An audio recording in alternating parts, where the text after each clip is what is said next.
Amigos, welcome to our YouTube podcast, where we dive into the world of fascinating cultures, traditions, and everyday life in different countries. I'm your host, Mira, and I'm super to be here today with my co-host, Leo. Hey everyone, I'm Leo, and I'm thrilled to be back on the show with Mira. We've got a fantastic conversation lined up for you today. So grab your coffee, get comfortable, and let's dive in. So, before we get started, I have to share a funny story with you all. Yesterday, I was trying to make a simple breakfast, and I ended up setting off the fire alarm in my kitchen. I mean, it was more like a mini explosion. Oh, Mira, that's hilarious. I'm sure your kitchen was filled with the sweet aroma of burnt toast and the sound of your neighbors. What's going on over there? Yeah, something like that. But, it's all good. I learned a valuable lesson: never underestimate the power of a toaster. Well, I'm sure your toaster has a new nickname now, the kitchen firework. Exactly. And speaking of explosive situations, I think we both experienced a bit of a roller coaster ride when we were preparing for this podcast. Remember when we got stuck in traffic on the way to the studio? Oh man, that was a nightmare. But, it was also kind of funny. I mean, we were stuck in traffic, but we were still laughing and joking around like nothing was wrong. That's true.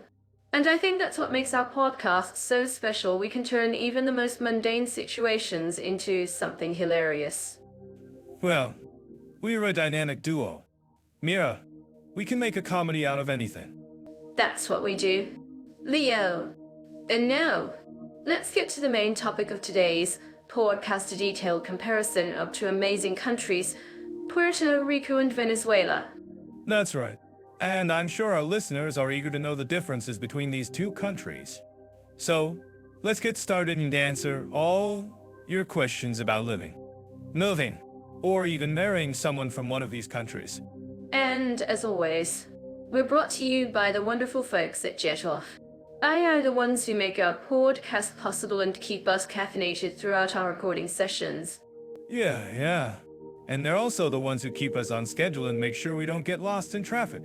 Again. Well, let's hope we don't get lost today. Shall we? Don't worry, Mira. We'll stick to the plan and explore the wonderful world of Puerto Rico and Venezuela. So let's begin our journey and see what amazing stories and insights we can share with our audience. I'm sure our listeners are curious about the safety situation in Puerto Rico. From what I've gathered, the island has a relatively low crime rate compared to other major cities. As with any place, there are areas that are safer than others. I'd love to hear from our listeners who have visited or lived in Puerto Rico. Do you agree with me?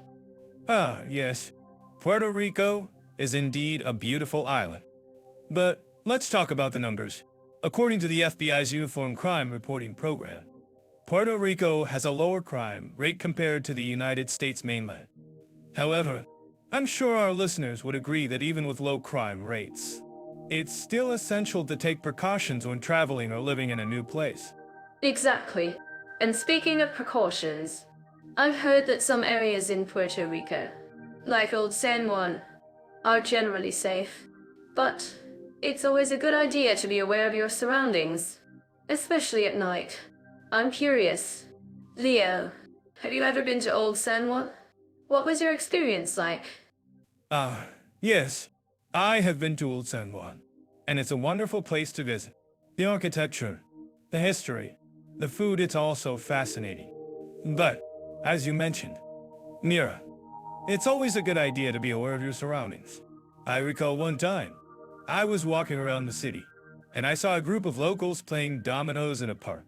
They invited me to join them, and we ended up having a great time. That sounds like a wonderful experience. Leo, I'm sure our listeners would love to hear more about it. And speaking of safety, I've heard that Puerto Rico has a strong emphasis on community policing. Can you tell us more about that? Leo? Yes. Community policing is indeed a vital aspect of Puerto Rico's law enforcement efforts. The police department has implemented various programs to engage with the community and build trust. For instance, they have a program called Policia Comunitaria that allows police officers to interact with the community and address their concerns. That's fascinating. Leo! I'm sure our listeners would appreciate knowing more about that. And now, let's talk about Venezuela. I've heard that the country has a more complex safety situation compared to Puerto Rico. Can you tell us more about that? Leo? Yes. Venezuela's safety situation is indeed more challenging. The country has been experiencing a rise in crime rates, particularly in Caracas, the capital city. However, I'd like to note that the Venezuelan government has been working to improve security, and there are areas in the country that are relatively safe. I see. Thank you for clarifying that. Leo. And speaking of safety, I've heard that Venezuela has a strong tradition of community-based initiatives to address crime. Can you tell us more about that? Yes. Community-based initiatives are indeed an essential part of Venezuela's approach to safety. The country has a long history of community-led projects to prevent crime and promote social cohesion. For instance, there are neighborhood watch programs that bring together local residents to monitor and report suspicious activity. That's wonderful to hear. Leo! I'm sure our listeners would appreciate knowing more about that. And now, I'd like to ask our listeners a question. Have you ever visited or lived in Venezuela? What was your experience like? Yes. I have a friend who lived in Venezuela for a while, and he told me about the vibrant culture and the friendly people. However, he also mentioned the challenges of navigating the safety situation, particularly in Caracas. I see. Thank you for sharing that, Leo. And speaking of safety, I've heard that both Puerto Rico and Venezuela have a strong emphasis on tourism safety. Can you tell us more about that? Yes. Both countries have implemented various measures to ensure the safety of tourists. For instance, Puerto Rico has a tourist police force that provides assistance and support to visitors, while Venezuela has a system of tourist police stations in major cities. That's reassuring to know. Leo, and finally, I'd like to ask our listeners a question. What do you think are the most important factors in determining safety and crime rates in a country? Let's talk about political stability and social harmony in Puerto Rico, shall we? I'm sure our listeners have some interesting insights to share. Have you been to Puerto Rico? Leo, what were your thoughts on the island's vibe? Yes. I have been to Puerto Rico, and it's a beautiful place. But the politics can be a bit complicated. I mean, they have a unique relationship with the US, and it's not always easy to navigate. But overall, I found the people to be very warm and welcoming. That's so true. The Puerto Rican people are known for their hospitality, and it's one of the things that makes the island so special. But, of course, politics can be a sensitive topic. I'm curious, Leo, what do you think is the biggest challenge facing Puerto Rico's government right now? Well, I think one of the biggest challenges is the debt crisis. Puerto Rico has been struggling with a massive debt burden for years, and it's put a huge strain on the economy. It's a complex issue, but I think it's something that needs to be addressed. I completely agree. The debt crisis is a major concern for many Puerto Ricans. But, on the other hand, I think the island's cultural heritage is a huge asset. The music, the food, the art, it's all so rich and vibrant. Have you had a chance to experience any of that? Leo? Oh, yeah. I've had my fair share of Puerto Rican cuisine, and it's amazing. I mean, have you tried mofongo? It's like a fusion of flavors and textures. Oh, yes. I love mofongo. And have you tried it with the garlic sauce? It's a game changer. But, I digress. Back to politics. I think one of the things that's unique about Puerto Rico is the way that politics and culture intersect. For example, the island has a strong tradition of folk music and dance, and it's often used to express social and political messages. That's so true. And it's not just music and dance, the island's art and literature are also deeply rooted in its politics. I mean, have you read any of the works of Luis Pales Matos? He was a Puerto Rican poet who wrote about the island's history and politics in a really powerful way. Ah, yes. I've read some of his poetry. It's beautiful and thought-provoking. And I think it's a great example of how art can be used to express the complexities of politics. But I'm curious. Leo, what do you think is the biggest misconception about Puerto Rico's politics among outsiders? Well, I think one of the biggest misconceptions is that Puerto Rico is somehow less American because of its relationship with the US. I mean, people often forget that Puerto Rico is a US territory, and that it has its own unique history and culture. That's a great point. And I think it's something that's often overlooked in discussions about Puerto Rico's politics. But I'm curious, what do you think is the most important thing that outsiders can learn about Puerto Rico's politics? I think the most important thing is to listen to the voices of Puerto Ricans themselves. I mean, they have a unique perspective on their own politics and culture, and it's something that's often overlooked by outsiders. Absolutely. And I think that's something that's really important for all of us to remember, especially when we're discussing politics and social harmony, because at the end of the day, it's the people who are most affected by these issues who should be at the forefront of the conversation. Well said, Mira. And I think that's something that's really important for all of us to remember, that the voices of marginalized communities should be amplified, not silenced. Absolutely.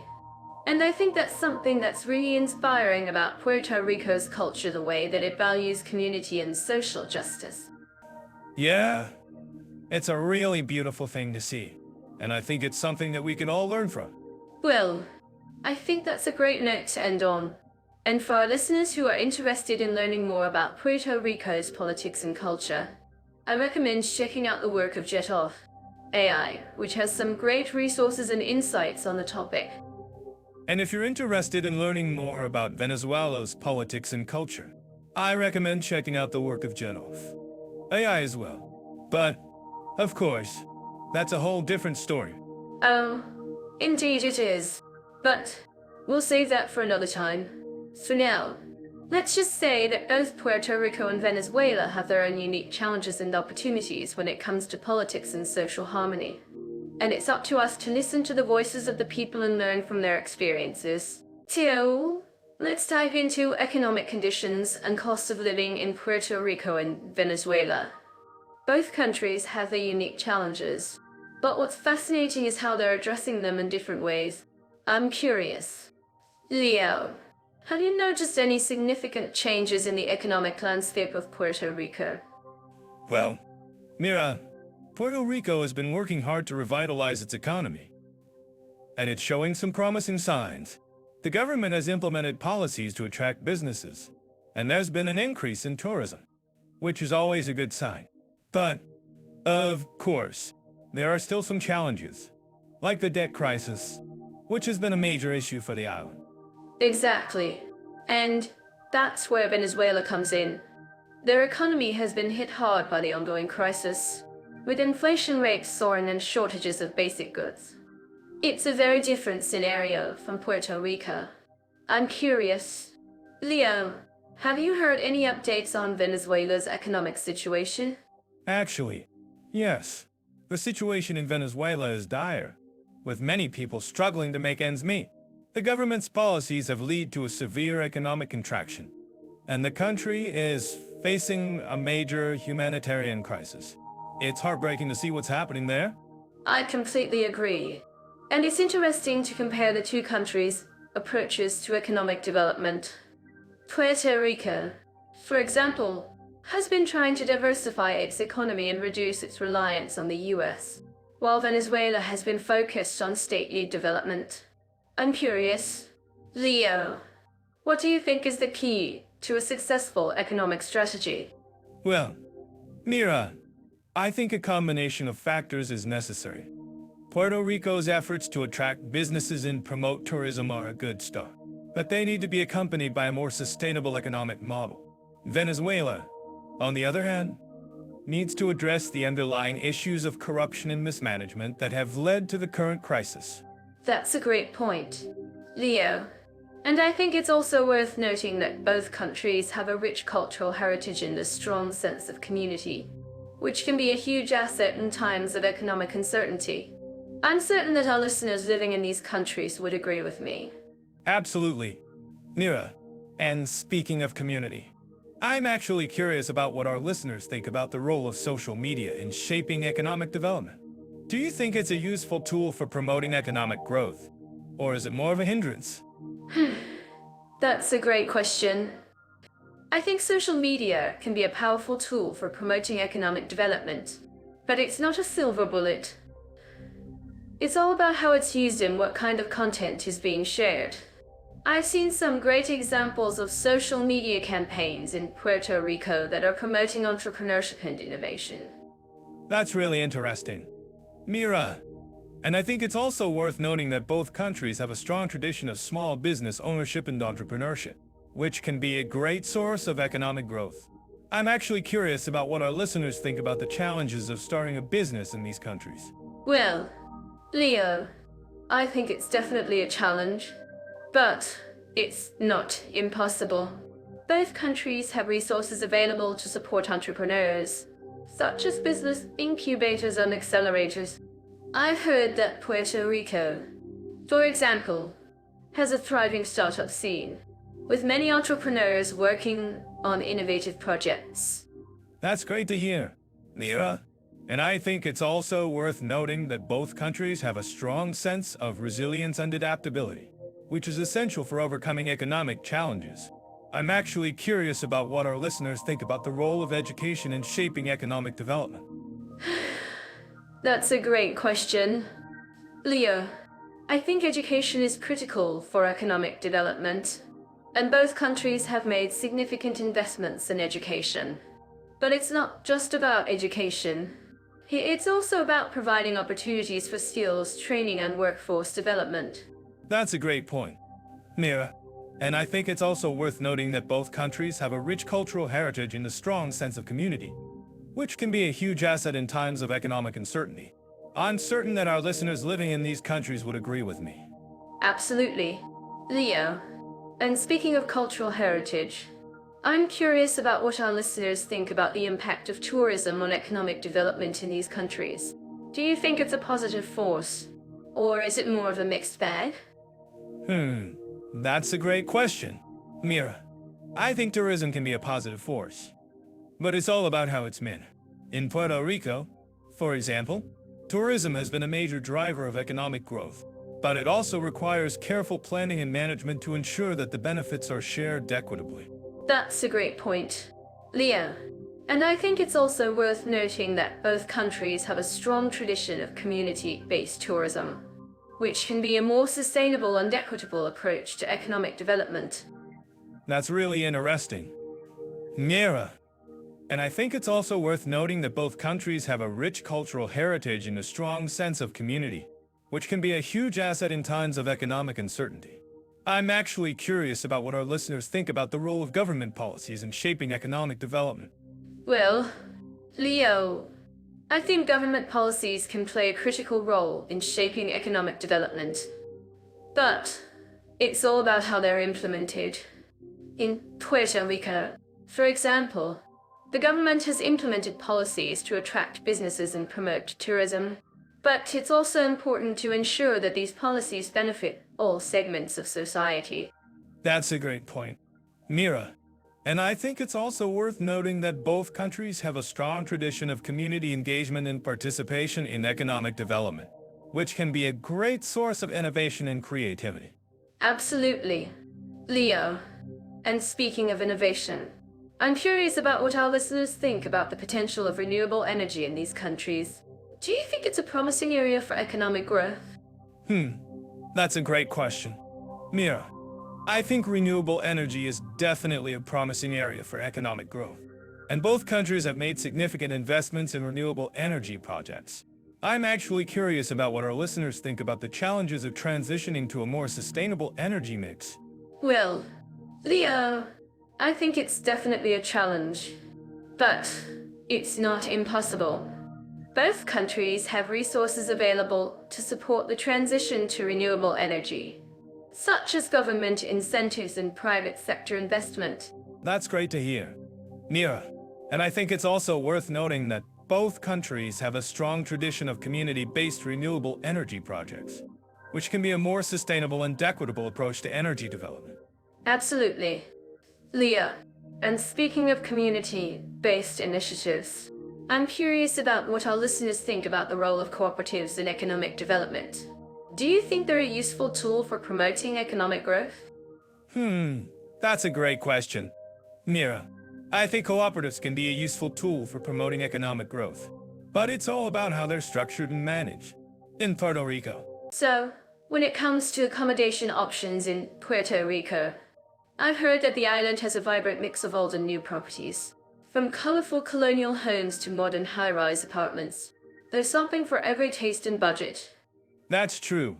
Mira, Puerto Rico's got a unique blend of old and new, just like its culture. And let me tell you, the colonial homes are not just pretty on the outside, they're also steeped in history and character. I can imagine.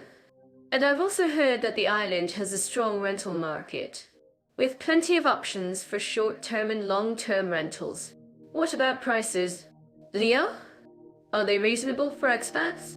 Prices can vary, but generally speaking, Puerto Rico is considered relatively affordable compared to other U.S. territories.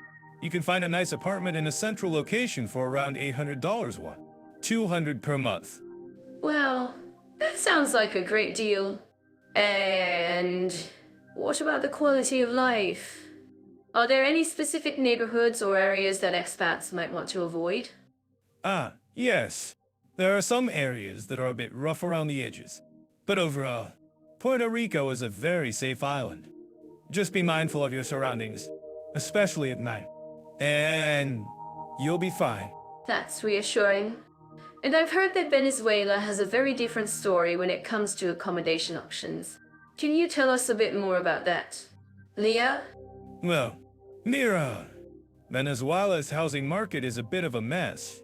To be honest, with the economic crisis and all, there's a severe shortage of affordable housing, and what's available is often in disrepair. I see. That sounds really challenging for expats and locals alike. And what about the quality of life? Is it safe to live in Venezuela? Honestly, Mira, Venezuela is not a safe place to live right now. The crime rate is high, and there are plenty of areas that are best avoided. It's not a place for the faint of heart. I'm so sorry to hear that. And what about the rental market? Are there any options available for expats? Yes, there are some options, but they're limited.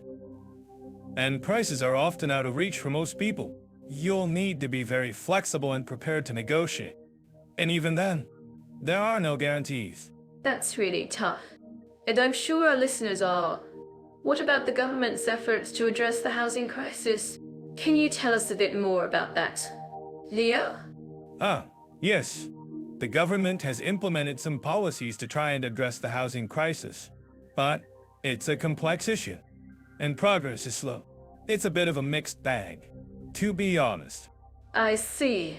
Well, it's clear that both countries have their challenges when it comes to accommodation options and quality. But what about the positives?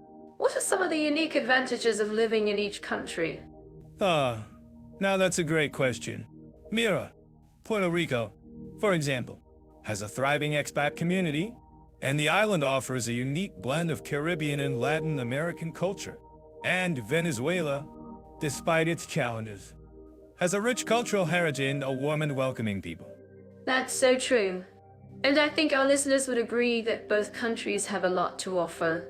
So, if you're moving to either Puerto Rico or Venezuela, what advice would you give to our listeners? Leo? Well, Mira, I would say that both countries require a bit of flexibility and adaptability. Be prepared for the unexpected, and don't be afraid to take risks. And always keep a sense of humor. I couldn't agree more. And finally, what about our listeners who are living in either country right now? What advice would you give to them? That's a great question. Mira, to our listeners living in Puerto Rico, I would say that you're lucky to be living in such a beautiful and vibrant island. Take advantage of the opportunities, and always be open to new experiences. And to our listeners living in Venezuela, I would say that you're strong and resilient, and I admire your ability to adapt to challenging circumstances. Thank you, Leo. And to our listeners, if you have any questions or comments, please don't hesitate to reach out to us. We'd love to hear from you. Dive into the world of visa, immigration, and official procedures for expats in Puerto Rico and Venezuela. I'm curious. Leo, what's the first thing that comes to mind when you think of these countries? Well, Mira, I think it's safe to say that both countries have their own unique set of challenges when it comes to navigating the bureaucracy. But if I had to pick one, I'd say that Puerto Rico's ease of entry is a bit more straightforward. I mean, it's a U.S. territory, so you've got a bit of a head start on the whole process. That's a good point, Leo. And I think that's what makes it so attractive to expats. But what about the actual process of getting a visa? Is it a walk in the park? No. Mira, it's not exactly a walk in the park.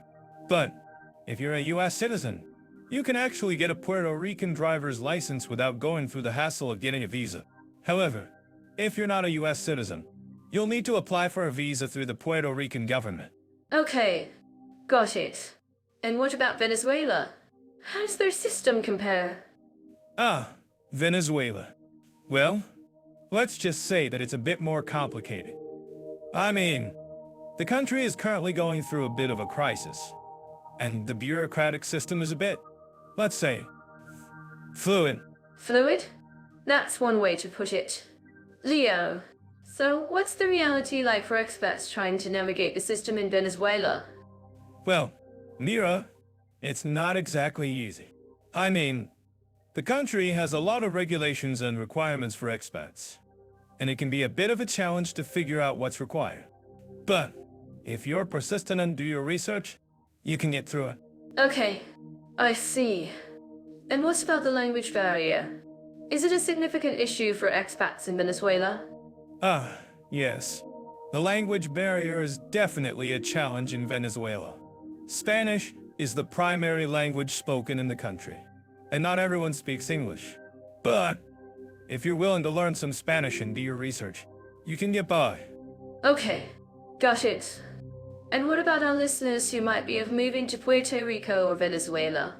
What advice would you give them? Well, Mira, I'd say that if you're moving to Puerto Rico, it's definitely worth considering. The island has a lot to offer, from its beautiful beaches to its vibrant culture. And if you're a U.S. citizen, you'll find that the process of getting settled is a bit easier. That's a great point, Leo. And what about Venezuela? Is it still a viable option for expats? Well, Mira, I think it's a bit of a tough sell right now.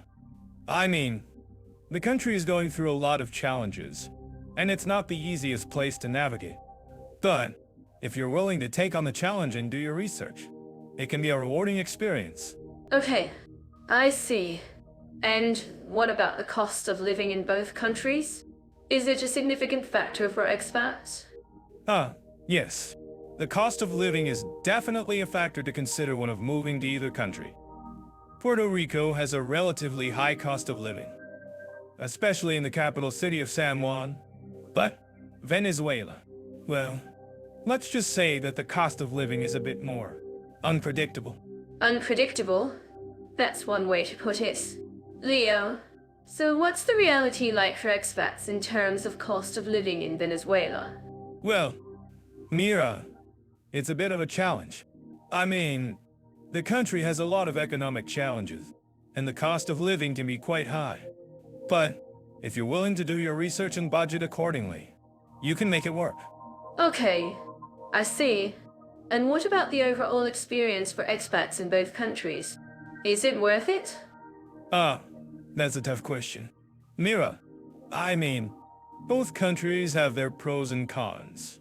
But if you're looking for a more straightforward experience and a bit more stability, Puerto Rico might be the better choice.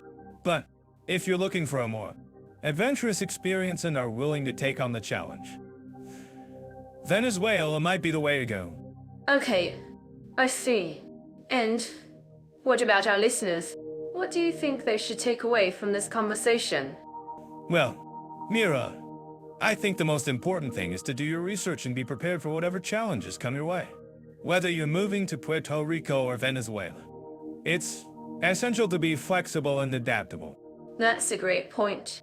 Leo, and what about our listeners who might be of moving to either country? What advice would you give them? Well, Mira, I'd say that if you're of moving to either country, it's essential to research. Research. Look into the cost of living, the culture, the language barrier, everything. And if you're still unsure, consider reaching out to expats who have already made the move. That's a great idea. Leo, and what about our listeners who might be living in either country right now? What advice would you give them? Well, Mira, I'd say that if you're living in either country, it's essential to stay informed and stay flexible. The bureaucratic system can be a bit unpredictable, and it's essential to be prepared for whatever comes your way. Okay, I see.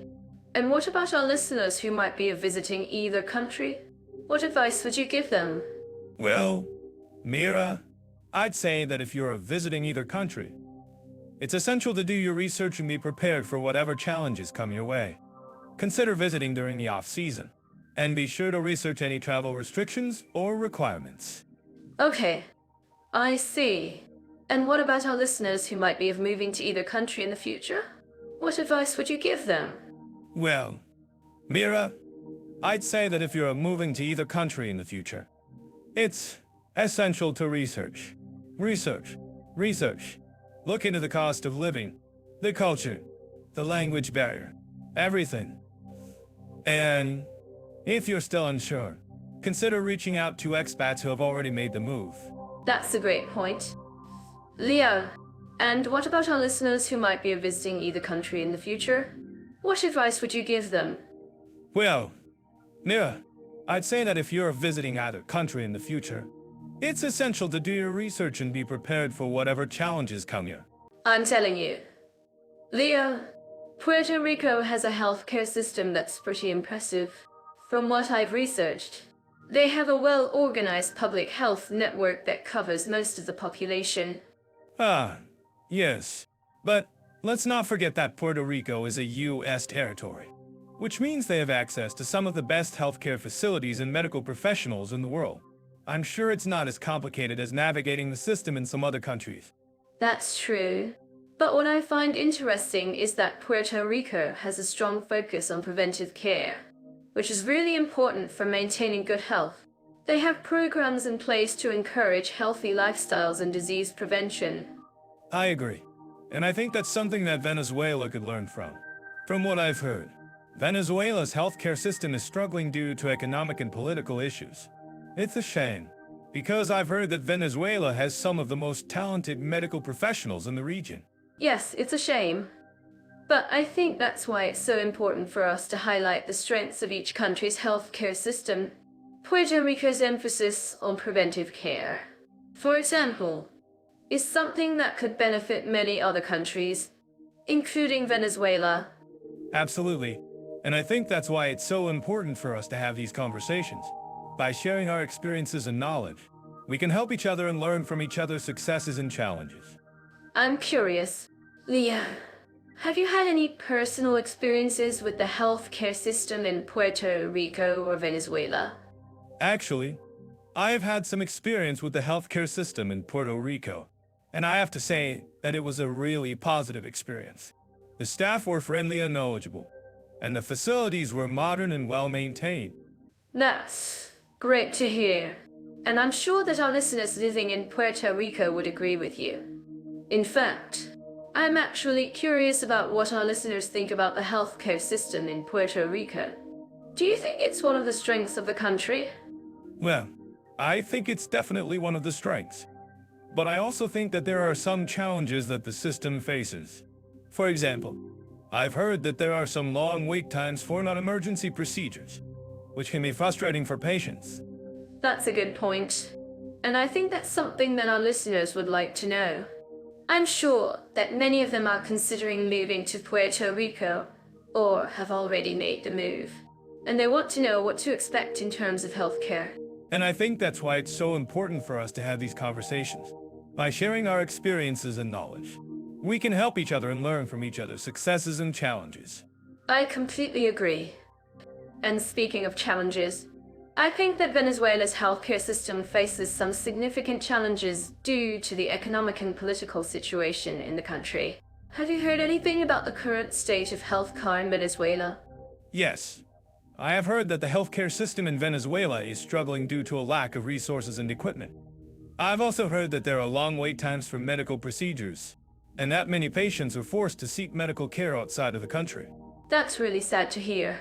And I think that's why it's so important for us to highlight the strengths of each country's healthcare system. Puerto Rico's emphasis on preventive care, for example, is something that could benefit many other countries, including Venezuela. Absolutely. And I think that's why it's so important for us to have these conversations. By sharing our experiences and knowledge, we can help each other and learn from each other's successes and challenges. I'm certain that all listeners living in Puerto Rico would agree with me that the island's healthcare system is a major strength of the country. And I'm curious, Leo, what do you think is the most important thing that we can learn from Puerto Rico's healthcare system?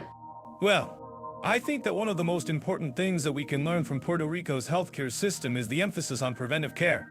By focusing on preventing disease and promoting healthy lifestyles, Puerto Rico's healthcare system is able to reduce the burden on the healthcare system as a whole. That's a great point, Leo. And I think that's something that Venezuela could definitely learn from. By focusing on preventive care, Venezuela could reduce the burden on its healthcare system and improve the overall health of its citizens. Absolutely. And I think that's why it's so important for us to have these conversations. By sharing our experiences and knowledge, we can help each other and learn from each other's successes and challenges. I'm curious, Leo, have you heard anything about the cost of healthcare in Puerto Rico? I've heard that it's relatively affordable compared to other US states. Yes. I've heard that Puerto Rico has some of the lowest healthcare costs in the US. And I think that's because the island has a strong focus on community-based healthcare, which helps to keep costs down. That's really interesting. And I think that's something that our listeners would like to know. I'm sure that many of them are considering moving to Puerto Rico or have already made the move. And they want to know what to expect in terms of healthcare costs. And I think that's why it's so important for us to have these conversations. By sharing our experiences and knowledge, we can help each other and learn from each other's successes and challenges. I completely agree. Leo, and speaking of challenges, I think that Venezuela's healthcare system faces some significant challenges due to the economic and political situation in the country. Have you heard anything about the current state of healthcare in Venezuela? Yes, I have heard that the healthcare system in Venezuela is struggling due to a lack of resources and equipment. I've also heard that there are long wait times for medical procedures, and that many patients are forced to seek medical care outside of the country. That's really sad to hear. And I think that's why it's so important for us to highlight the strengths of each country's healthcare system. Puerto Rico's emphasis on preventive care, for example, is something that could benefit many other countries, including Venezuela. Absolutely. And I think that's why it's so important for us to have these conversations. By sharing our experiences and knowledge, we can help each other and learn from each other's successes and challenges. I'm certain that our listeners living in Puerto Rico would agree with me that the island's healthcare system is a major strength of the country.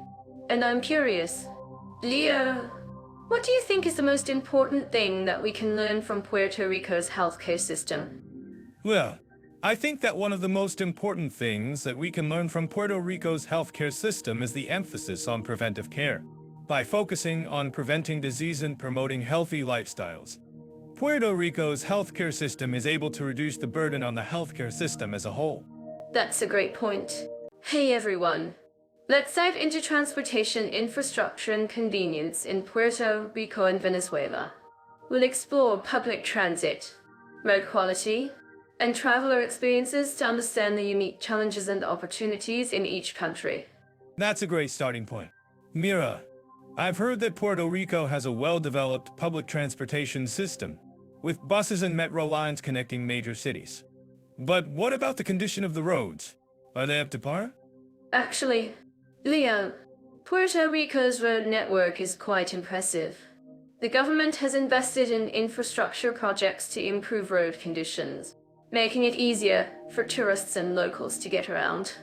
I bet our listeners in Puerto Rico relate to the convenience of having a reliable public transit system. That's true. Mira, but let's talk about Venezuela for a moment. I've heard that the country's public transportation system is struggling due to economic issues and infrastructure decay. How does this affect travelers and locals alike? Yes, Leo. The situation in Venezuela is quite dire. The lack of maintenance and resources has led to a decline in public transportation services, making it difficult for people to get around. There are some initiatives underway to revamp the system and improve road conditions. I see. So it's a mixed bag for both countries? Puerto Rico has a well-developed public transit system, while Venezuela is struggling to maintain its infrastructure. But what about the role of private transportation in each country? Do tourists and locals rely on ride-hailing services or taxis? Great question. Leo. In Puerto Rico, ride-hailing services like Uber and Lyft are quite popular, especially in urban areas. However, in Venezuela, the situation is more complex due to economic constraints and a lack of reliable transportation options. I bet our listeners in Venezuela can relate to the challenges of finding reliable transportation. What about the condition of roads in both countries? Are they well maintained? Or are they prone to congestion and potholes? Actually, Leo, both countries face similar challenges when it comes to road maintenance. Puerto Rico's roads can be congested during peak hours, while Venezuela's roads are often plagued by poles and poor lighting. That's a great point, Mira. But let's talk about the impact of transportation infrastructure on tourism. How does the condition of roads and public transit affect the travel experience in each country? Well, Leo, a well-developed transportation infrastructure can make a huge difference in the travel experience. In Puerto Rico, tourists can easily get around without worrying about traffic or public transportation issues. However, in Venezuela, the lack of reliable transportation options can make it difficult for tourists to explore the country. I see. So, it's all about providing seamless movement for travelers and locals alike. What about the role of technology in improving transportation infrastructure in both countries? Are there any innovative solutions or initiatives underway? Great question. Leo, in Puerto Rico, there are initiatives underway to integrate technology into public transportation, such as smart traffic management systems and mobile apps to track bus schedules. In Venezuela, there are also efforts to modernize the transportation system, including the use of ride-hailing services and digital payment systems. That's fascinating. Mira, I think our listeners would love to hear more about these initiatives. What about the impact of transportation infrastructure on the local economy? How does it affect businesses and industries in each country? Well, Leo, a well-developed transportation infrastructure can have a significant impact on the local economy. In Puerto Rico, the tourism industry relies heavily on a reliable public transportation system, which in turn supports local businesses and jobs. In Venezuela, the lack of transportation infrastructure has led to economic challenges, including a decline in tourism and trade. I see. So it's all about creating a convenient and reliable transportation system that supports local businesses and industries. What do you think our listeners can take away from this conversation? Mira? I think our listeners can take away the importance of investing in transportation infrastructure to support local economies and improve the travel experience. It's not just about getting from point A to point B, but also about creating a seamless and convenient experience for travelers and locals alike. Well said, Mira.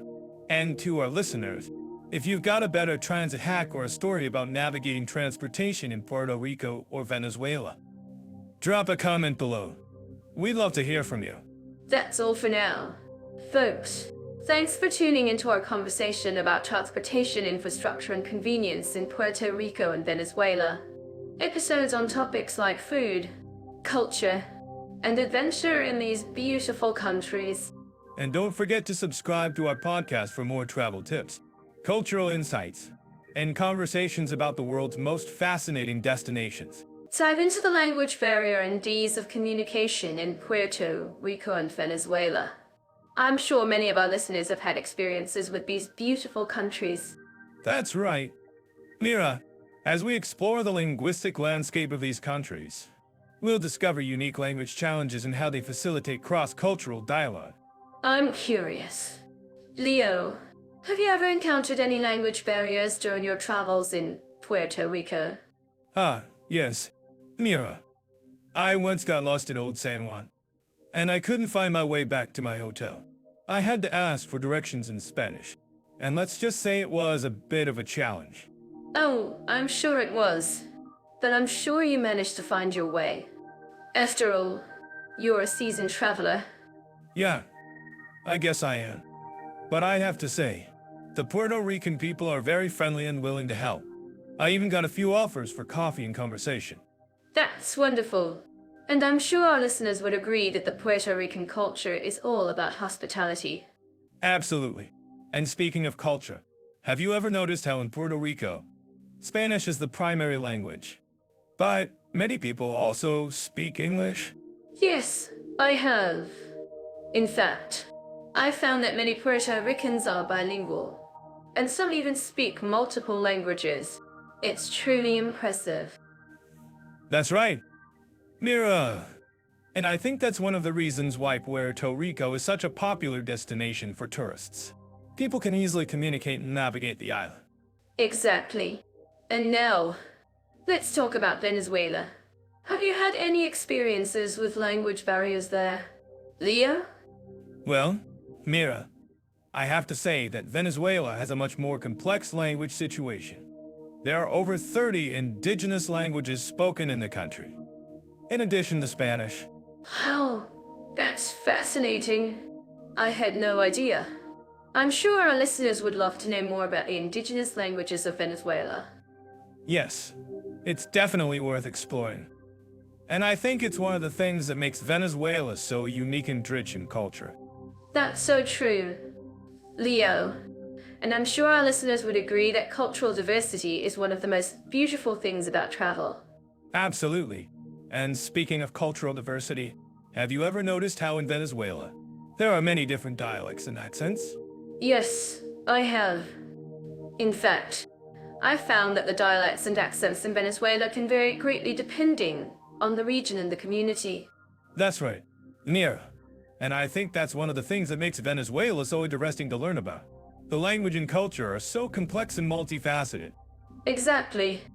And I think that's why it's so important for travelers to be open-minded and willing to learn about the local culture. Absolutely. And I'm sure our listeners would agree that learning a few basic phrases in Spanish can go a long way in facilitating cross-cultural dialogue. That's so true. Leo. And I'm sure our listeners would love to know more about the best ways to communicate in Puerto Rico, and Venezuela. Well, Mira, I think that's a great topic for our next episode. Maybe we can even have some guest experts join us to share their experiences and tips for communicating in these countries. That sounds like a great idea. Leo! And I'm sure our listeners would love to hear from experts in the field. Absolutely. And I'm sure our listeners would agree that communication is key to a successful and enjoyable travel experience. That's so true. Leo. And I think that's why it's so important for us to share our experiences and knowledge with others. Well, Mira, I think, this episode.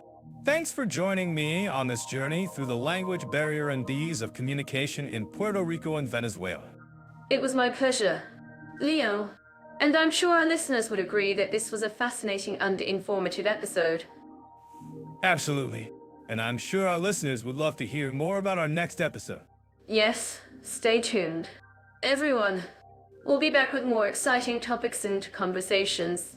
You know, what's the most fascinating thing about cultural diversity? It's that everyone's experiences and stories are like unique snowflakes, beautiful and intricate in their own way. And in Puerto Rico, I found that the island's rich cultural heritage is a perfect example of this. I couldn't agree more. Puerto Rico's blend of Spanish, African, and indigenous Taino influences is a delicious mix of flavors. And have you noticed how the locals seamlessly blend these different cultures into their daily lives? It's like they're saying, hey, we're all in this together. Exactly. And that's what I love about the island's social harmony initiatives. They're not just about promoting cultural understanding, but also about celebrating the unique contributions each community brings to the table. That's so true. And I think it's also worth noting that Puerto Rico's diversity extends beyond its cultural heritage. The island's geography and climate are also incredibly diverse, with everything from rainforests to beaches to mountains. It's like a mini world in one place. That's a great point, Leo! And speaking of diversity, I've noticed that Puerto Rico's communities are incredibly welcoming to visitors. Whether you're a local or a tourist, you're always greeted with a warm smile and a bienvenido. Yes. Puerto Rico's hospitality is legendary, and I think it's because the locals know that their island's diversity is its greatest strength. They're proud to share their culture and traditions with the world, and they're always eager to learn from others as well. That's so beautiful. And I think it's also worth noting that Puerto Rico's cultural diversity extends beyond its people. The island's music, art, and literature are all incredibly rich and diverse, reflecting the many different cultures that have shaped the island over time. Absolutely. And I think it's also worth mentioning that Puerto Rico's cultural diversity is not just a thing of the past. The island is still vibrant and alive today, with new artists, musicians, and writers emerging all the time. It's like the island is constantly evolving and growing, just like the people who call it home. That's so true, Leo. And I think it's also worth noting that Puerto Rico's cultural diversity is not just limited to the island itself. The island's diaspora communities around the world are also incredibly vibrant and diverse, reflecting the many different cultures that have shaped the island over time. Yes. And I think it's also worth mentioning that Puerto Rico's cultural diversity is not just about the island itself, but also about the people who have been shaped by it. Whether you're a local or a visitor, you're always part of the island's cultural tapestry. And that's what makes it so special. That's a great point, Leo.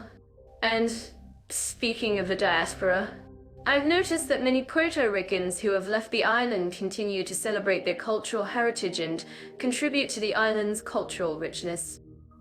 Yes. And I think it's also worth noting that Puerto Rico's cultural diversity is not just about the past, but also about the present and the future. The island is constantly evolving and growing, just like the people who call it home. That's so true, Leo. And I think it's also worth noting that Puerto Rico's cultural diversity is not just about the island itself, but also about the people who have been shaped by it. Yes. And I think it's also worth mentioning that Puerto Rico's cultural diversity is not just about the island itself, but also about the people who have been shaped by it. Well, I think we've covered a lot of ground today, Leo. But before we move on to our next topic, I want to ask our listeners, what do you think is the most important aspect of cultural diversity in Puerto Rico?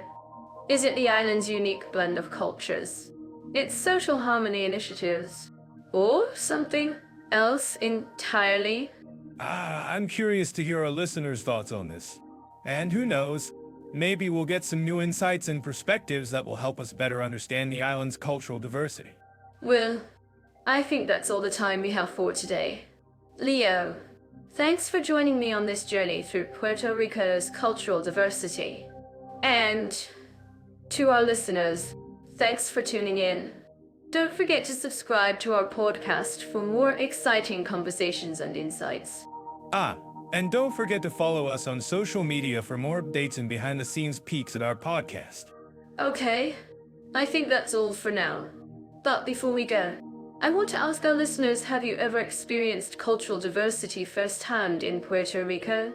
If so, what was your favorite experience or memory? I'm sure our listeners have some amazing stories to share. And who knows, maybe we'll get some new insights and perspectives that will help us better understand the island's cultural diversity. Well, I think that's all for now. Thanks for joining me on this journey through Puerto Rico's cultural diversity. And to our listeners, thanks for tuning in. Don't forget to subscribe to our podcast for more exciting conversations and insights.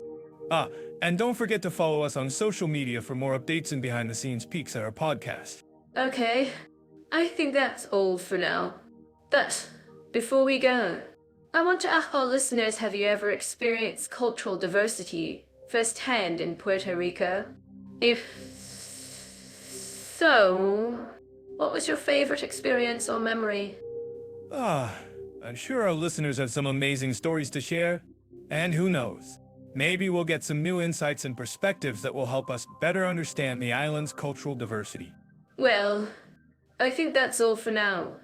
Leah, thanks for joining me on this journey through Puerto Rico's cultural diversity. And to our listeners, thanks for tuning in. Don't forget to subscribe to our podcast for more exciting conversations and insights. And don't forget to follow us on social media for more updates and behind-the-scenes peeks at our podcast. Okay, I think that's all for now. But before we go, I want to ask our listeners, have you ever experienced cultural diversity firsthand in Puerto Rico? If so, what was your favorite experience or memory? I'm sure our listeners have some amazing stories to share. And who knows, maybe we'll get some new insights and perspectives that will help us better understand the island's cultural diversity. Well, I think that's... So, let's talk about education in Puerto Rico and Venezuela. I've heard that Puerto Rico has a strong focus on STEM education, which stands for science, technology, engineering, and math. That's right.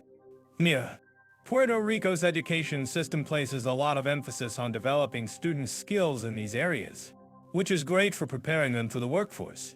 I'm curious. Leo, what do you think about the literacy rates in Puerto Rico? I've heard they're quite high. Yes. Puerto Rico has a literacy rate of over 90%, which is impressive. And it's not just about reading and writing either. The country also has a strong tradition of oral storytelling, which helps to promote literacy and a love of learning. That's fascinating.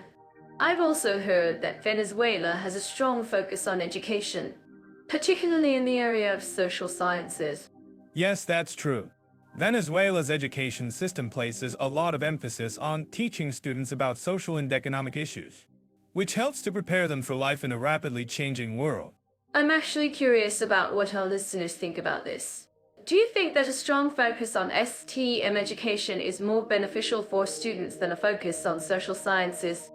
Well, I think it's a bit of a false dichotomy. Mira. STEM education and social sciences have their own benefits and drawbacks. But I do think that a well-rounded education that includes both areas is the best way to go. That makes sense. And speaking of well-rounded education, I heard that both Puerto Rico and Venezuela have a strong tradition of music and art education. Yes. Music and art education are an integral part of both countries' educational systems. In fact, Puerto Rico is home to the prestigious Puerto Rico Conservatory of Music, which is one of the best music schools in the region. Wow, that's impressive. I've also heard that Venezuela has a strong tradition of music and dance, particularly in the area of folk music and dance. Yes, that's true.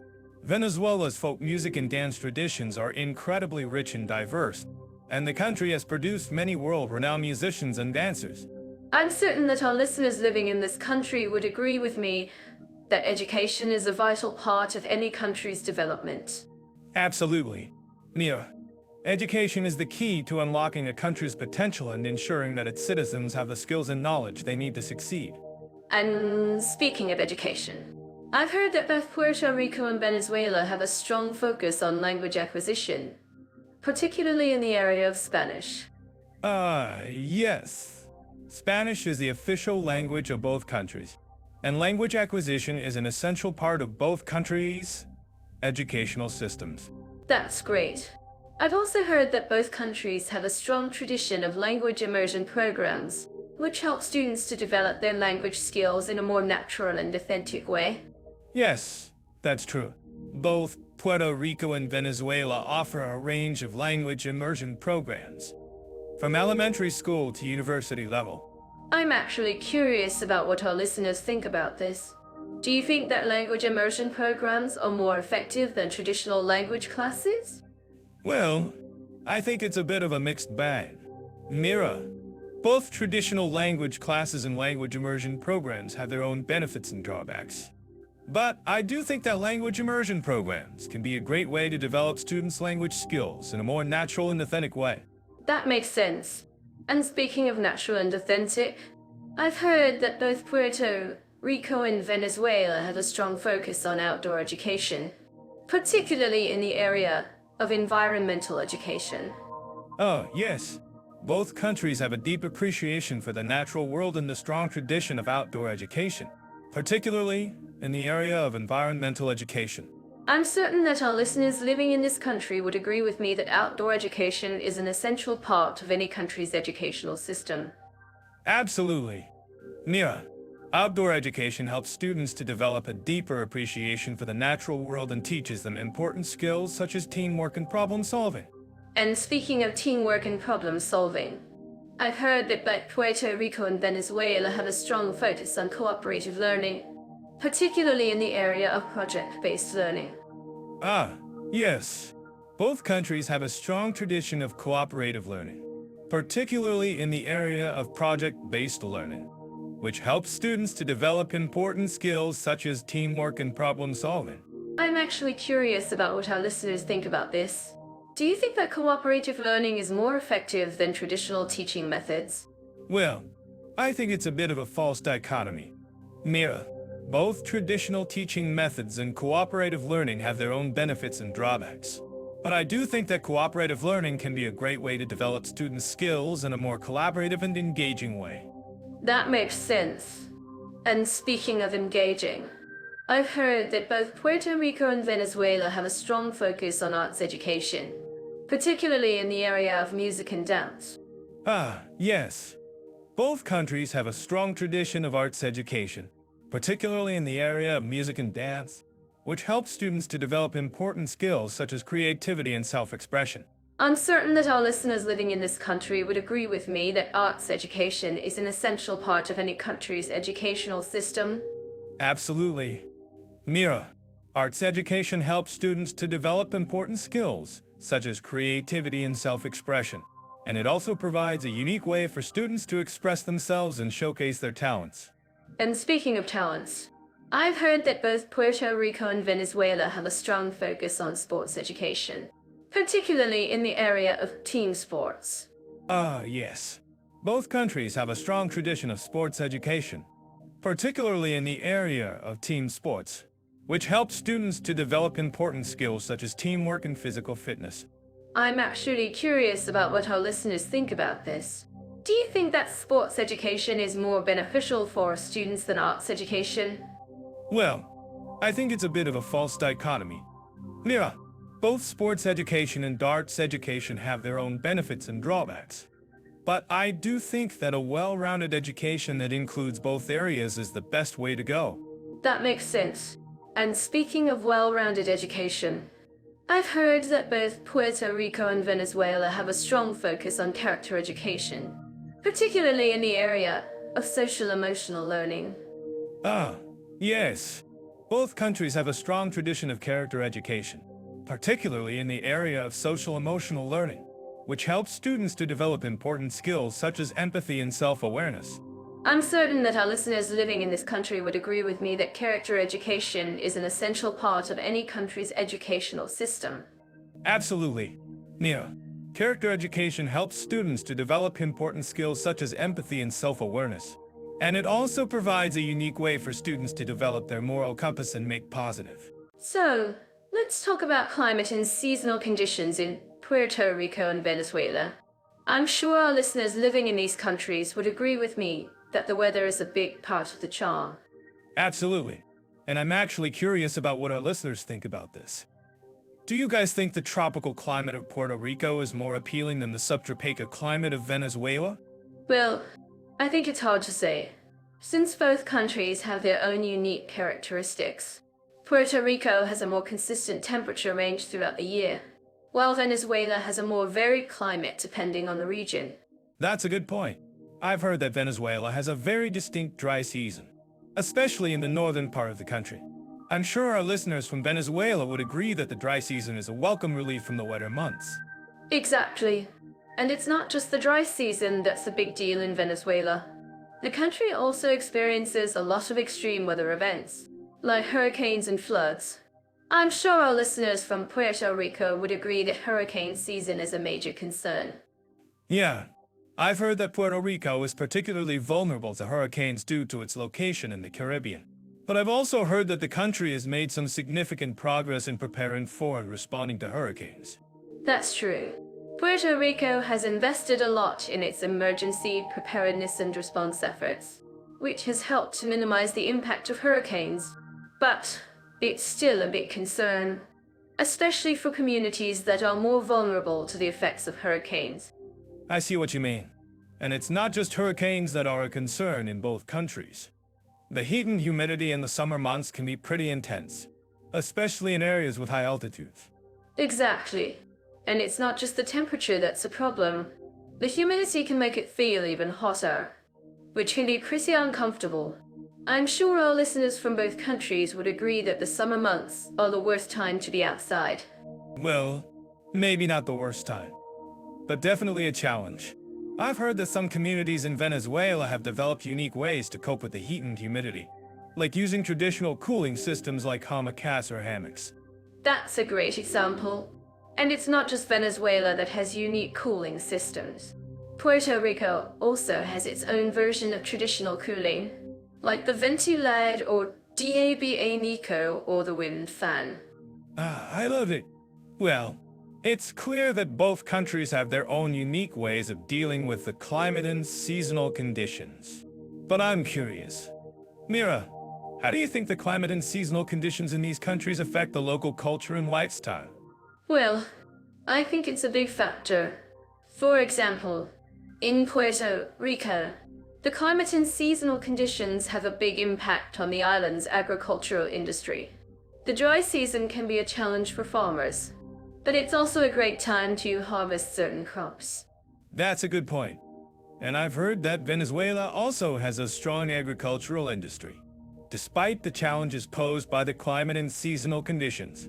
I'm sure our listeners from both countries would agree that the local cuisine is heavily influenced by the climate and seasonal conditions. Exactly. And it's not just the agricultural industry that's influenced by the climate and seasonal conditions. The local music and art scenes are also affected by the weather. For example, in Puerto Rico, the summer months are a great time to enjoy outdoor concerts and festivals. Oh, I love it. Well, it's clear that the climate and seasonal conditions in these countries have a big impact on the local culture and lifestyle. But I'm curious, Mia, what do you think is the biggest misconception about the climate and seasonal conditions in these countries? Well, I think one big misconception is that the climate and seasonal conditions in these countries are too extreme. While it's true that both countries experience extreme weather events, I think it's also important to acknowledge the unique characteristics of each country's climate and seasonal conditions. That's a great point. And I think it's also important to note that both countries have made significant progress in preparing for and responding to extreme weather events. I'm sure our listeners from both countries would agree that the local authorities have done a great job in terms of disaster preparedness and response. Absolutely.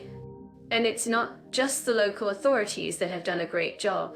I'm sure our listeners from both countries would agree that the resilience and adaptability of the local communities are also a major factor in responding to extreme weather events. Well, I think that's a great note to end on. I'm sure our listeners would agree that the climate and seasonal conditions in Puerto Rico and Venezuela are complex and multifaceted, but also full of unique characteristics and opportunities. Absolutely. And I think it's also worth noting that both countries have a lot to offer in terms of natural beauty and outdoor activities. From the beautiful beaches of Puerto Rico to the stunning mountains of Venezuela, there's no shortage of amazing places to explore. Well, I think that's a great way to wrap up this topic. Thanks for joining me, Mira. And I hope our listeners have enjoyed this conversation about the climate and seasonal conditions in Puerto Rico and Venezuela. Thanks, Leo. And to our listeners, thanks for tuning in. Don't forget to subscribe to our podcast and follow us on social media for more fun and informative content. I'm sure our listeners have had their fair share of delicious Puerto Rican dishes, but let's talk about the unique flavors and ingredients that make their food culture so special. From arroz, congee, and yules to mofongo, each dish has a story behind it. That's right. Mira, Puerto Rico's culinary heritage is deeply rooted in its history and cultural exchange with other countries. The island's cuisine is a fusion of Spanish, African, and indigenous influences, which is reflected in the use of ingredients like coconut, plantains, and annatto seeds. And let's not forget about the importance of seafood in Puerto Rican cuisine. With its extensive coastline, the island offers an abundance of fresh fish and shellfish, which are often grilled or sautéed with garlic and spices. Exactly. And speaking of spices, Puerto Rico is also famous for its use of sofri, a mixture of sautéed onions, garlic, and bell peppers that adds flavor to many dishes. But what about Venezuela? Mira, how does its food culture compare to Puerto Rico's? Venezuela has its own unique culinary traditions, but one thing that stands out is its love for arroz, which are cornmeal flatbreads that can be stuffed with meat, cheese, or vegetables. And let's forget about the famous Venezuelan dish, pabellón criollo, which consists of shredded beef, rice, and beans. That sounds delicious. And I'm sure our listeners are curious about the nutritional aspects of these dishes. Mira, can you tell us more about the health benefits of Puerto Rican cuisine? Well, Leo, Puerto Rican cuisine is known for its emphasis on fresh ingredients, herbs, and spices, which makes it a great choice for people looking for healthy options. For example, arroz congee and yules is made with rice, pigeon peas, and spices, which are all high in fiber and protein. That's great to know. And what about Venezuela? Mira, how does its cuisine compare in terms of nutritional value? Venezuela's cuisine is also rich in fresh ingredients, but it's also known for its use of fried foods and heavy sauces. However, arroz can be a nutritious option if made with whole cornmeal and filled with vegetables or lean protein. I see what you mean. Mira, and speaking of arroz, I'm sure our listeners would love to know more about the different types of fillings that can be used. Can you tell us about some of your favorite arroz fillings, Mira? Well, Leah, I have to say that I'm a big fan of arroz with cheese and chorizo, but I've also tried arroz with avocado and egg, which is a great option for a quick and easy breakfast. That sounds delicious.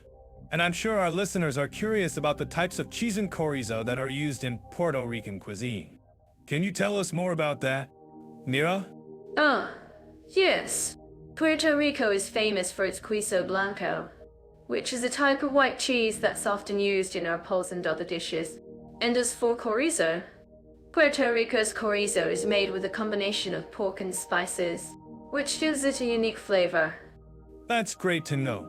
And speaking of flavors, Mira, I'm sure our listeners would love to know more about the different types of spices and seasonings that are used in Puerto Rican cuisine. Can you tell us about some of your favorite spices and seasonings? Well, Leo, I have to say that I'm a big fan of cilantro and oregano, which are both commonly used in Puerto Rican cuisine. But I've also tried using annatto seeds, which add a unique flavor and color to dishes. That sounds interesting.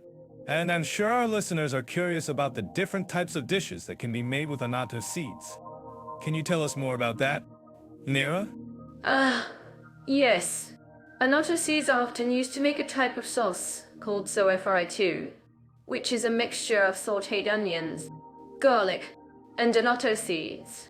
It's a great addition to many dishes, including our arroz and rice bowls. That's great to know. And speaking of rice bowls, Mira, I'm sure our listeners would love to know more about the different types of rice that are used in Puerto Rican cuisine. Can you tell us about some of your favorite types of rice? Oh, yes. Puerto Rico is famous for its arroz blanco, which is a type of white rice that's often served with chicken or seafood. But I've also tried arroz con guandoules, which is a type of rice that's made with pigeon peas and spices. That sounds delicious. And I'm sure our listeners are curious about the different types of dishes that can be made with arroz con guandoules. Can you tell us more about that? Mira? Oh, yes. Arroz con guandoules is a classic Puerto Rican dish that's made with rice, pigeon peas, and spices. It's a great option for a quick and easy meal. And it's also a nutritious choice because it's high in fiber and protein. That's great to know. And speaking of nutritious options, Mira, I'm sure our listeners would love to know more about the different types of vegetarian and vegan dishes that can be made with Puerto Rican cuisine. Can you tell us about some of your favorite vegetarian and vegan options? Ah, yes. Puerto Rico has a growing number of vegetarian and vegan restaurants, and many traditional dishes can be adapted to be vegetarian or vegan. For example, arroz con guandoules can be made with vegetable broth instead of chicken broth, and arroz can be filled with roasted vegetables or avocado. That's great to know. And I'm sure our listeners are curious about the different types of vegetarian and vegan options that are available in Venezuela. Can you tell us more about that? Mira? Ah, yes. Venezuela has a rich tradition of vegetarian and vegan cuisine. Particularly in the capital city of Caracas, many restaurants offer vegetarian and vegan options, including arroz, empanadas, and salads. That's great to know. And speaking of salads, Mira, I'm sure our listeners would love to know more about the different types of greens and vegetables that are used in Puerto Rican cuisine. Can you tell us about some of your favorite greens and vegetables? Ah, yes. Puerto Rico is famous for its fresh produce, including lettuce, spinach, and tomatoes. But I've also tried using more exotic greens like collard greens and mustard greens. That sounds interesting. And I'm sure our listeners are curious about the different types of greens and vegetables that are used in Venezuelan cuisine. Can you tell us more about that, Mira? Ah, yes. Venezuela is also famous for its fresh produce, including. I'm so to dive into the rich history and culture of these two countries. Starting with Puerto Rico. Have you ever visited the Yunque National Forest, Leo? Oh, yes. What an incredible experience it is. But, let me tell you, Mira, I think you're getting ahead of yourself. We're not just talking about nature reserves. We're diving into the heart of Puerto Rican culture. And, Jenoff, AI loves uncovering stories like this. And so do we. Exactly. And what better way to experience that culture than through the beautiful colonial architecture in Old San Juan? The Spanish influence is still palpable in the streets, the food, and the music. Don't you agree, Leo? Absolutely. Mira, the Spanish influence is a big part of what makes Puerto Rico so unique. But let's not forget about the Taino people, who were the indigenous inhabitants of the island. Their legacy lives on in the island's language, customs, and traditions. Ah, yes. The Taino people are such an important part of Puerto Rico's history. And I'm curious, Leo, have you ever tried any traditional Puerto Rican cuisine? Like, have you ever had arroz con guandoules or empanadas? Oh, Mira, you're making me hungry. But, yes, I have tried those dishes, and they're delicious. But, let's talk about the art scene in Puerto Rico. The island has a thriving community of artists, and the capital city, San Juan, is home to many museums and galleries. That's so cool. Leo, I've heard that the Puerto Rican art scene is really vibrant and eclectic, and I'm sure our listeners would love to know more about it. I'm diving and explore some of the most famous art museums in Puerto Rico. Like, have you ever heard of the Museo de Arte de Puerto Rico? Ah, yes. Mira, I have heard of it. And It's a must-visit for anyone interested in Puerto Rican art. But let's not forget about the other museums, like the Museo de las Americas or the Museo de Arte Destino. They offer a unique perspective on the island's history and culture. Oh, Leo, you're making me want to plan a trip to Puerto Rico right now. But seriously, the museums in Puerto Rico are a treasure trove of art and history. I'm sure our listeners would agree that the island's cultural heritage is worth exploring. So, let's move on to Venezuela and see how it compares to Puerto Rico in terms of historical, cultural, and artistic values. Yes. Venezuela has a rich cultural heritage of its own. And it's interesting to note that the country has a mix of indigenous, Spanish, and African influences. The result is a unique blend of cultures that can be seen in the country's art, music, and traditions. That's so true. Leo, Venezuela's cultural heritage is a fascinating blend of different influences. And I'm curious, have you ever visited the city of Caracas, which is known for its vibrant cultural scene? Yes. Mira, I have visited Caracas. And it's a city that's full of life and energy. The capital city is home to many museums, galleries, and performance venues. And it's a great place to experience the country's rich cultural heritage. That's so cool. Leo, and I'm sure our listeners would love to know more about the art scene in Venezuela. Like, have you ever heard of the Museo de Bellas Artes in Caracas? Yes. Mira, I have heard of it. And it's a world-class museum that features a collection of Venezuelan and international art. The museum is a must-visit for anyone interested in art and culture. Oh, Leo, you're making me want to visit Venezuela right now.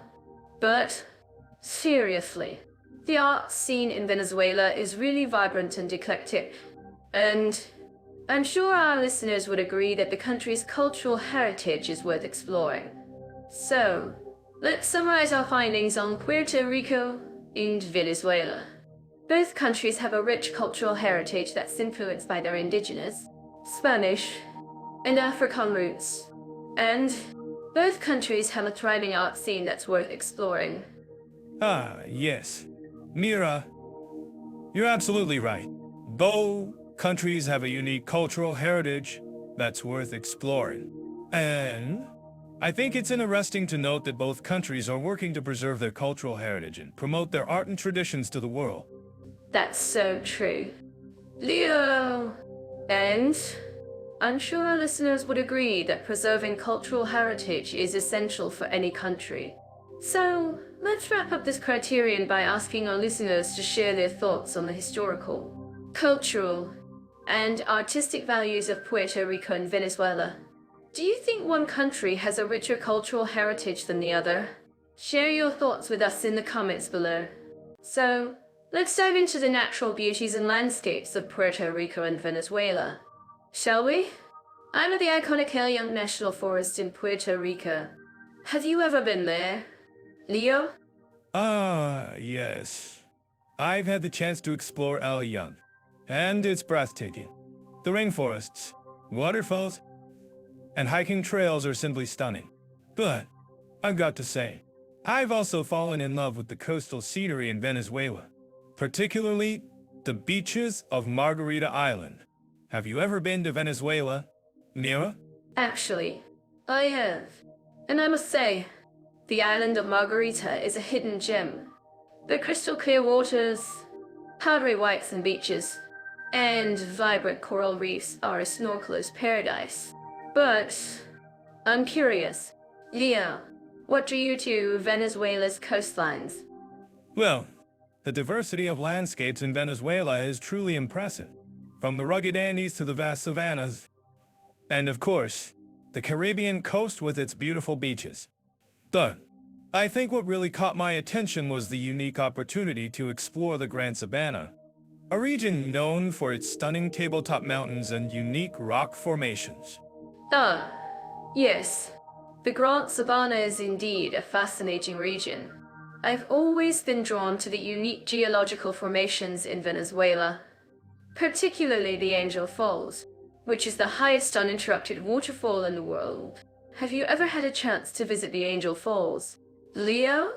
Unfortunately, I haven't had the chance to visit the Angel Falls yet, but it's definitely on my bucket list. But I have to say, Mira, you're making me want to explore more of Venezuela's natural wonders. I'm actually curious about what our listeners think about the unique landscapes of these two countries. Do you think they'd agree that Venezuela's Gran Sabana is a must-see destination? Absolutely. Leo? I'm certain that our listeners living in these countries would agree with me. The Gran Sabana is a true natural wonder, and its unique landscapes are a testament to the incredible geological history of the region. And I must say, I'm loving the way we're seamlessly transitioning between the two countries, discussing their natural beauties and landscapes. Yeah, I think we're getting into a great rhythm. Yeah. And, speaking of rhythm, have you ever been to the Orinoco Delta in Venezuela?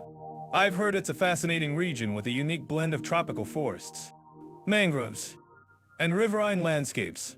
Actually, I haven't been to the Orinoco Delta, but I've heard it's a true gem.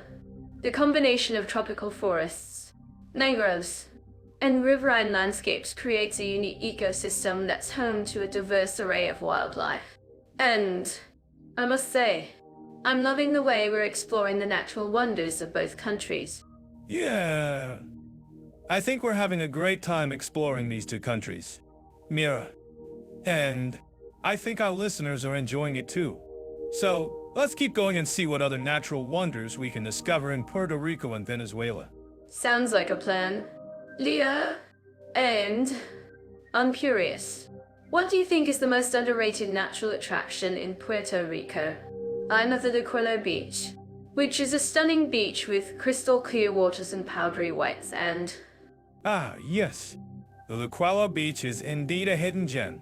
But I think what really stands out to me is the Toro Negro State Forest, which is a beautiful rainforest with stunning waterfalls and hiking trails. Have you ever been there, Mira? Actually, I haven't been to the Toro Negro State Forest, but I've heard it's a true gem. The combination of rainforests, waterfalls, and hiking trails creates a unique ecosystem that's home to a diverse array of wildlife. And I must say, I'm loving the way we're exploring the natural wonders of both countries. Yeah, I think we're getting into a great rhythm. Mira, and speaking of rhythm, have you ever been to the Guhro cave in Venezuela? I've heard it's a fascinating region with a unique blend of tropical forests, mangroves, and riverine landscapes. Actually, I haven't been to the Guhro cave, but I've heard it's a true gem. The combination of tropical forests, mangroves, and riverine landscapes creates a unique ecosystem that's home to a diverse array of wildlife. And, I must say, I'm loving the way we're exploring the natural wonders of both countries. Yeah, I think we're having a great time exploring these two countries. Mira, and I think our listeners are enjoying it too. So, let's keep going and see what other natural wonders we can discover in Puerto Rico and Venezuela. Sounds like a plan. Leo, and I'm curious, what do you think is the most unique aspect of the natural landscapes in these two countries? I'm of the unique geological formations in Venezuela, particularly the Angel Falls. Ah, yes. The Angel Falls is indeed a unique natural wonder. But I think what really stands out to me is the diversity of landscapes in Puerto Rico. From the stunning beaches to the lush rainforests and rugged mountains. Have you ever been to the El Yunque National Forest, Mira? Actually, and I must say, it's a truly breathtaking experience. The rainforests, waterfalls, and hiking trails are simply stunning. But I'm curious, Leo, what do you think is the most underrated natural attraction in Venezuela? I'm of the Gran Sabana. Ah, yes. The Gran Sabana is indeed a hidden gem. But I think what really stands out to me is the unique opportunity to explore the Orinoco Delta, which is a fascinating region with a unique blend of tropical forests, mangroves, and riverine landscapes. Ah, yes. The Orinoco Delta is indeed a true gem. The combination of tropical forests, mangroves, and riverine landscapes creates a unique ecosystem that's home to a diverse array of wildlife.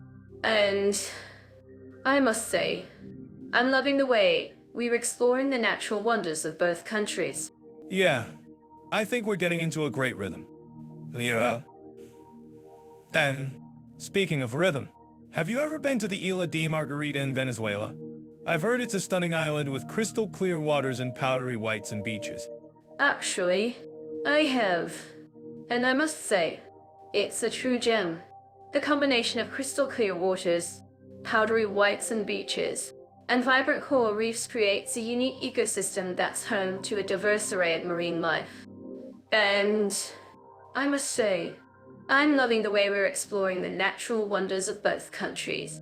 I'm sure our listeners would agree that Puerto Rico and Venezuela are both amazing destinations for sports enthusiasts. From the beautiful beaches to the vibrant cities, there's no shortage of adventure options. Absolutely.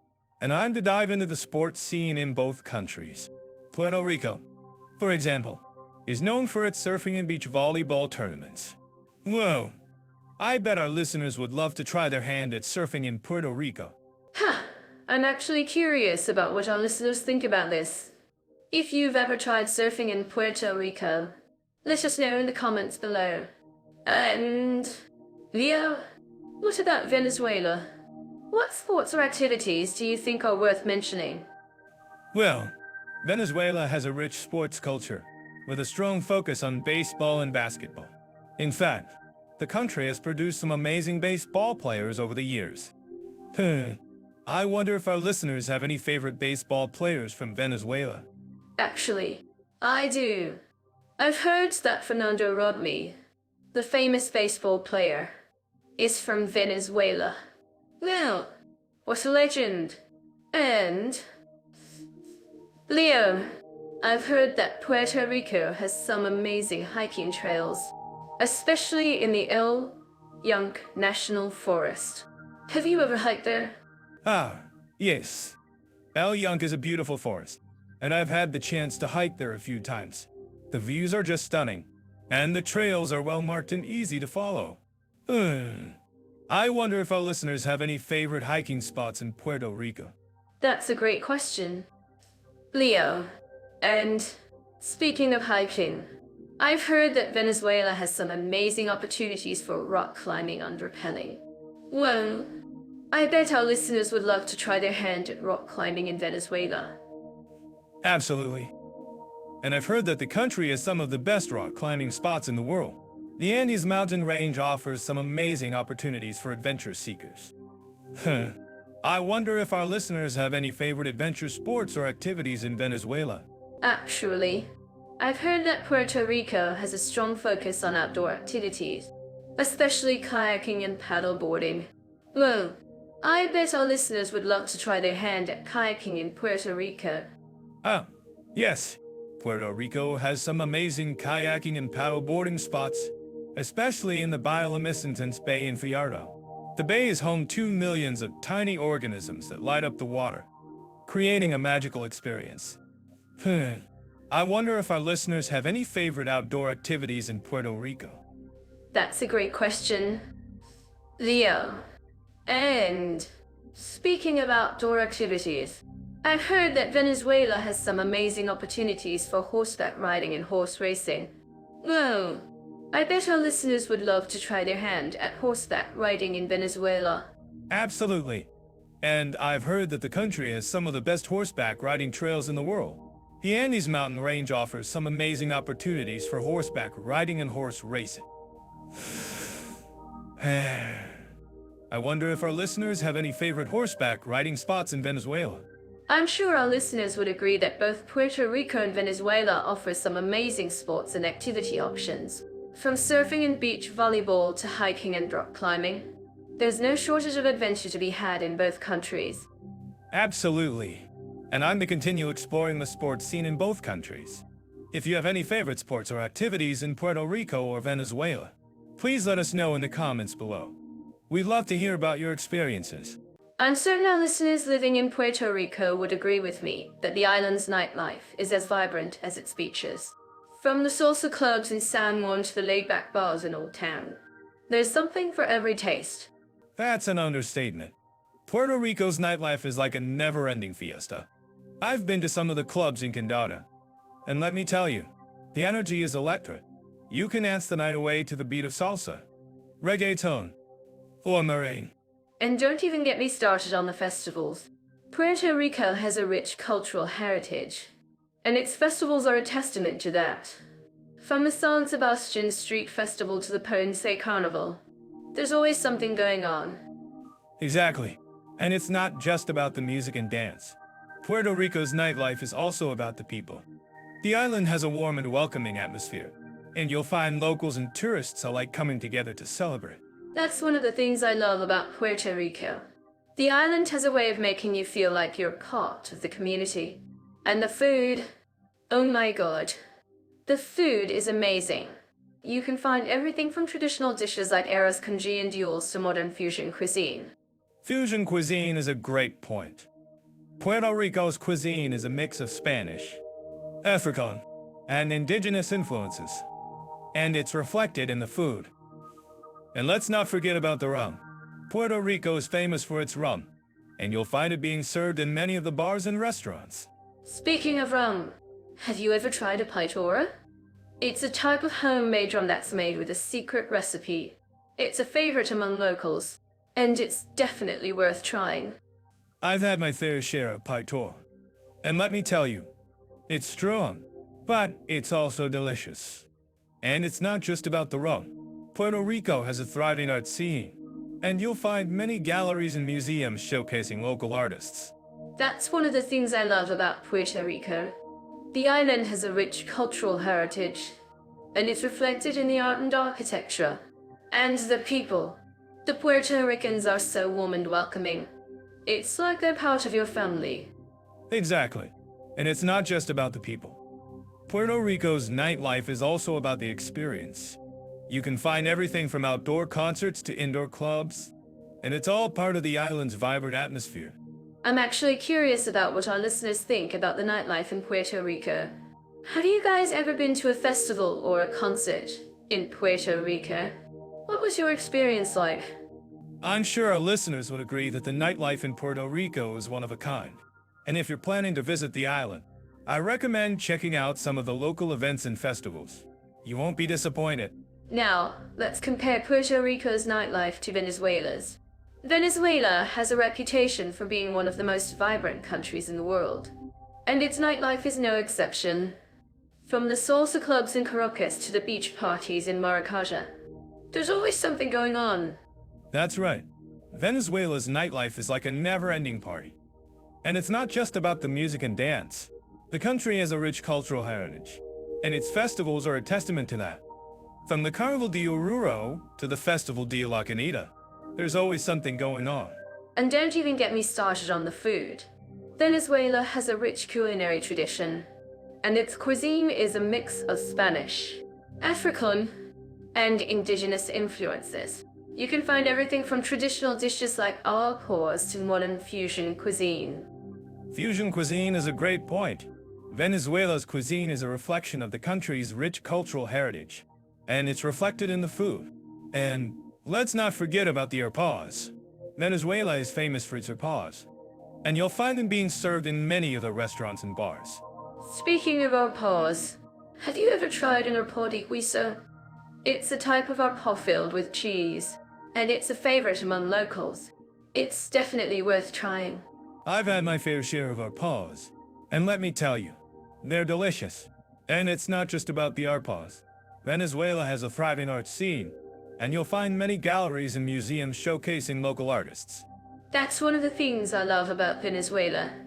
The country has a rich cultural heritage, and it's reflected in the art and architecture. And the people, the Venezuelans are so warm and welcoming. It's like they're part of your family. Exactly. And it's not just about the people. Venezuela's nightlife is also about the experience. You can find everything from outdoor concerts to indoor clubs, and it's all part of the country's vibrant atmosphere. I'm actually curious about what our listeners think about the nightlife in Venezuela. Have you guys ever been to a festival or a concert in Venezuela? What was your experience like? I'm sure our listeners would agree that the nightlife in Venezuela is one of a kind.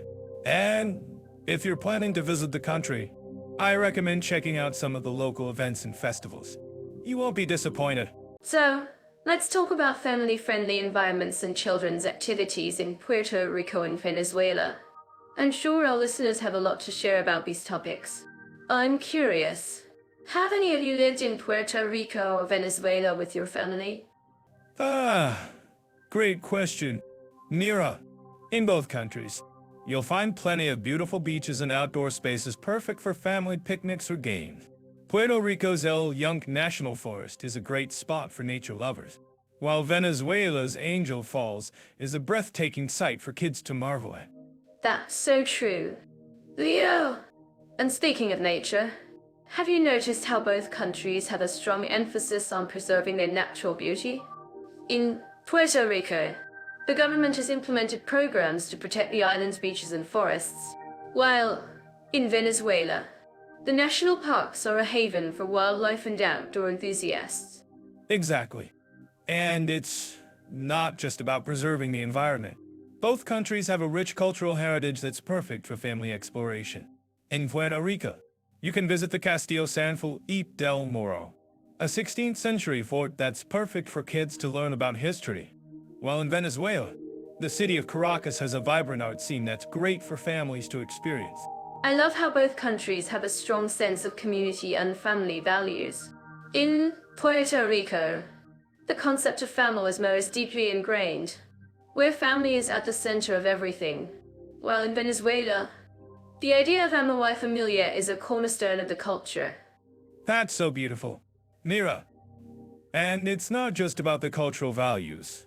Both countries have a thriving food scene that's perfect for families to enjoy together. In Puerto Rico, you can try traditional dishes like mofongo and garas canji and yules, while in Venezuela, the arpa is a staple food that's perfect for snacking on the go. And I'm getting hungry just about it. And speaking of food, have you tried any of the local specialties in Puerto Rico or Venezuela? I'm curious to hear about your experiences. Yes.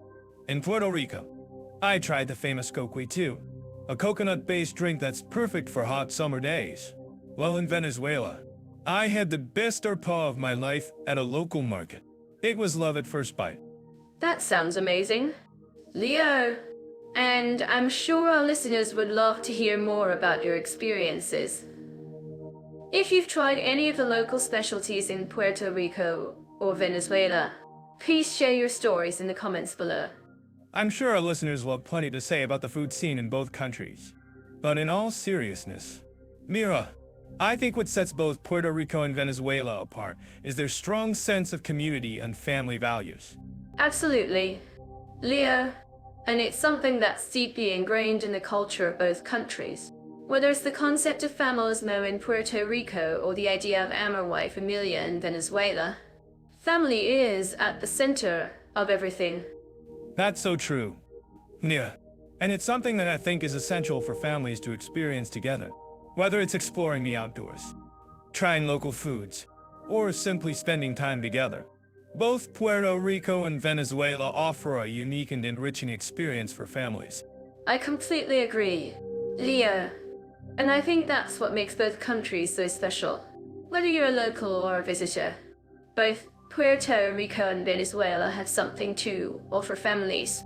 So, if you're planning a trip to either country with your family, I highly recommend exploring the local culture and trying some of the delicious foods. And don't forget to try the coqui and arpa.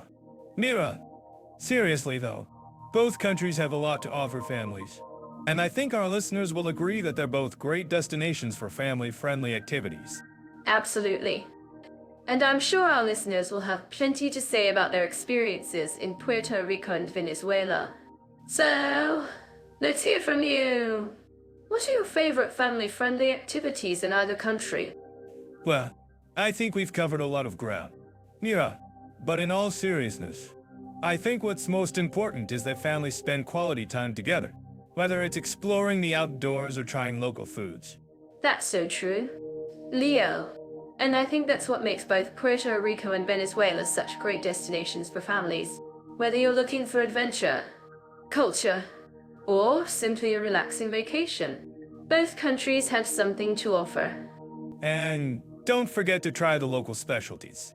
Mira, I'm certain that our listeners living in Puerto Rico would agree with me that the island's pride events are truly something special.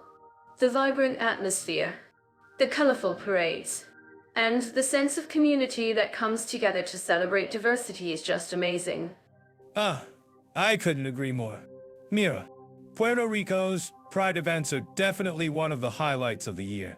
But have you ever wondered how the island's LGBT community has made such strides in terms of inclusivity and acceptance? Actually, I was just reading about the history of LGBT rights in Puerto Rico, and it's truly inspiring. From the early days of activism to the current laws and policies in place, it's clear that the community has made significant progress. That's right, Mira. And it's not just about the laws and policies, but also about the cultural attitudes that are shifting. I mean, who would have thought that a tiny island in the Caribbean would become a hub for LGBT tourism? Exactly. And it's not just about tourism, but also about creating a safe and welcoming space for LGBT individuals to live their lives authentically. I'm curious, Leo, what do you think is the key to Puerto Rico's success in this area? Well, Mira, I think it's a combination of factors. First and foremost, the community's determination and activism have been instrumental in pushing for change. But also, the island's culture of inclusivity and acceptance has been a key factor in creating a welcoming environment for LGBT individuals. That's so true, Leo. And it's not just limited to Puerto Rico. Of course, Venezuela has also made significant strides in terms of LGBT rights and inclusivity. Yes. Venezuela's LGBT community has been a strong advocate for change, and their efforts have been recognized internationally. But I have to ask, Mira, what do you think is the biggest challenge facing the LGBT community in Venezuela? Well, Leo, I think it's no secret that Venezuela is facing some significant challenges, from economic instability to social unrest. But, in terms of LGBT rights, I think the biggest challenge is the lack of awareness and education about LGBT issues. That's a great point, Mira. And it's not just about awareness, but also about creating a safe and inclusive space for LGBT individuals to live their lives without fear of persecution or violence. Exactly, Leo. And it's not just about the government or the laws, but also about the community coming together to create a culture of acceptance and inclusivity. I'm actually curious about what our listeners think about this. Mira, do you think that Puerto Rico's success in terms of LGBT rights and inclusivity is something that can be replicated in other countries? That's a great question, Leo. And I think the answer is yes. I mean, Puerto Rico's success is not just about the island itself, but also about the lessons that can be learned from their experience. That's a great point, Mira. And it's not just about the lessons, but also about the inspiration that can be drawn from Puerto Rico's example. I mean, who wouldn't want to live in a place where LGBT individuals can feel safe and welcome? Exactly, Leo. And it's not just about Puerto Rico. Of course, Venezuela's LGBT community has also been a strong advocate for change, and their efforts have been recognized internationally. Yes. And it's not just about the community, but also about the government and institutions working together to create a more inclusive and accepting environment. I'm certain that our listeners living in Venezuela would agree with me that the country's LGBT community has been a driving force for change. That's right. Yeah. And it's not just about the community, but also about the cultural attitudes that are shifting. I mean, who would have thought that a country in South America would become a hub for LGBT tourism? Exactly. And it's not just about tourism, but also about creating a safe and welcoming space for LGBT individuals to live their lives authentically. Well, Mira, I think we've covered a lot of ground in terms of LGBT rights and inclusivity in Puerto Rico and Venezuela. But I have to ask, what do you think is the most important lesson that can be learned from their experience? That's a great question, Leo. And I think the answer is that inclusivity and acceptance are not just values, but also a fundamental human right. I couldn't agree more, Nira. And it's not just about the laws and policies, but also about creating a culture of acceptance and inclusivity that extends beyond the LGBT community. Exactly, Leo. And it's not just about the community, but also about the government and institutions working together to create a more inclusive and accepting environment. Well, Nira, I think we've had a great conversation about LGBT rights and inclusivity in Puerto Rico and Venezuela, and I'm sure our listeners have learned a lot from our discussion. Thank you. I'm glad we could have this conversation and share our thoughts and experiences with our listeners. So, let's talk about Puerto Rico's hospitality. I'm sure our listeners have had some amazing experiences with the locals there. I mean, who wouldn't love a place where the sun shines bright and the people are even brighter? Yes. Puerto Rico is definitely a gem when it comes to hospitality. I've had my fair share of warm welcomes from the locals, and it's always a pleasure to experience their laid-back vibe. But I have to say, it's not just about the warm and open arms. There's a certain cultural aspect to it that's worth exploring. Absolutely. Leo, I think what sets Puerto Rico apart is its rich cultural heritage. The island has a mix of Spanish, African, and indigenous influences that make it a unique melting pot. And when it comes to hospitality, that diversity really shines through. From the colorful markets to the vibrant music scene, there's always something to experience. That's so true. Mira, and I think it's also worth noting that Puerto Rico has a strong sense of community. The locals are known for their warmth and generosity, and it's not uncommon to see them going out of their way to help a stranger in need. It's a truly heartwarming experience, and one that I'm sure many of our listeners can attest to. I'm certain that our listeners living in Puerto Rico would agree with me on that. In fact, I'm curious. Leo, what do you think is the secret to Puerto Rico's success in terms of hospitality? Is it the food, the music, or something else entirely? Well, I think it's a combination of everything, Mira. But if I had to narrow it down, I'd say it's the people's genuine interest in getting to know others. Puerto Ricans have a way of making you feel like you're part of the family, and that's something truly special. That's so beautifully put, Leo. And I think it's also worth noting that Puerto Rico has a growing expat community. Many people are drawn to the island's laid-back lifestyle and warm climate. And it's not uncommon to see foreigners making a new life for themselves there. Yes. The expat community is definitely growing in Puerto Rico, and I think it's great to see how the locals are embracing this new wave of visitors. It's a true testament to the island's hospitality and welcoming nature. I'm actually curious about what our listeners think about this. Leo, do you think that Puerto Rico's hospitality is something that other countries can learn from? Absolutely. Mira, I think that Puerto Rico's approach to hospitality is something that can be applied to any country. It's all about creating a sense of community and inclusiveness, and that's something that we can all learn from. Well, let's move on to Venezuela. Then, I'm sure our listeners have had some interesting experiences with the locals there. What are your thoughts on Venezuela's hospitality? Leo? Well, it's kind of like a thing. Mira, I think that Venezuela has a bit of a different approach to hospitality.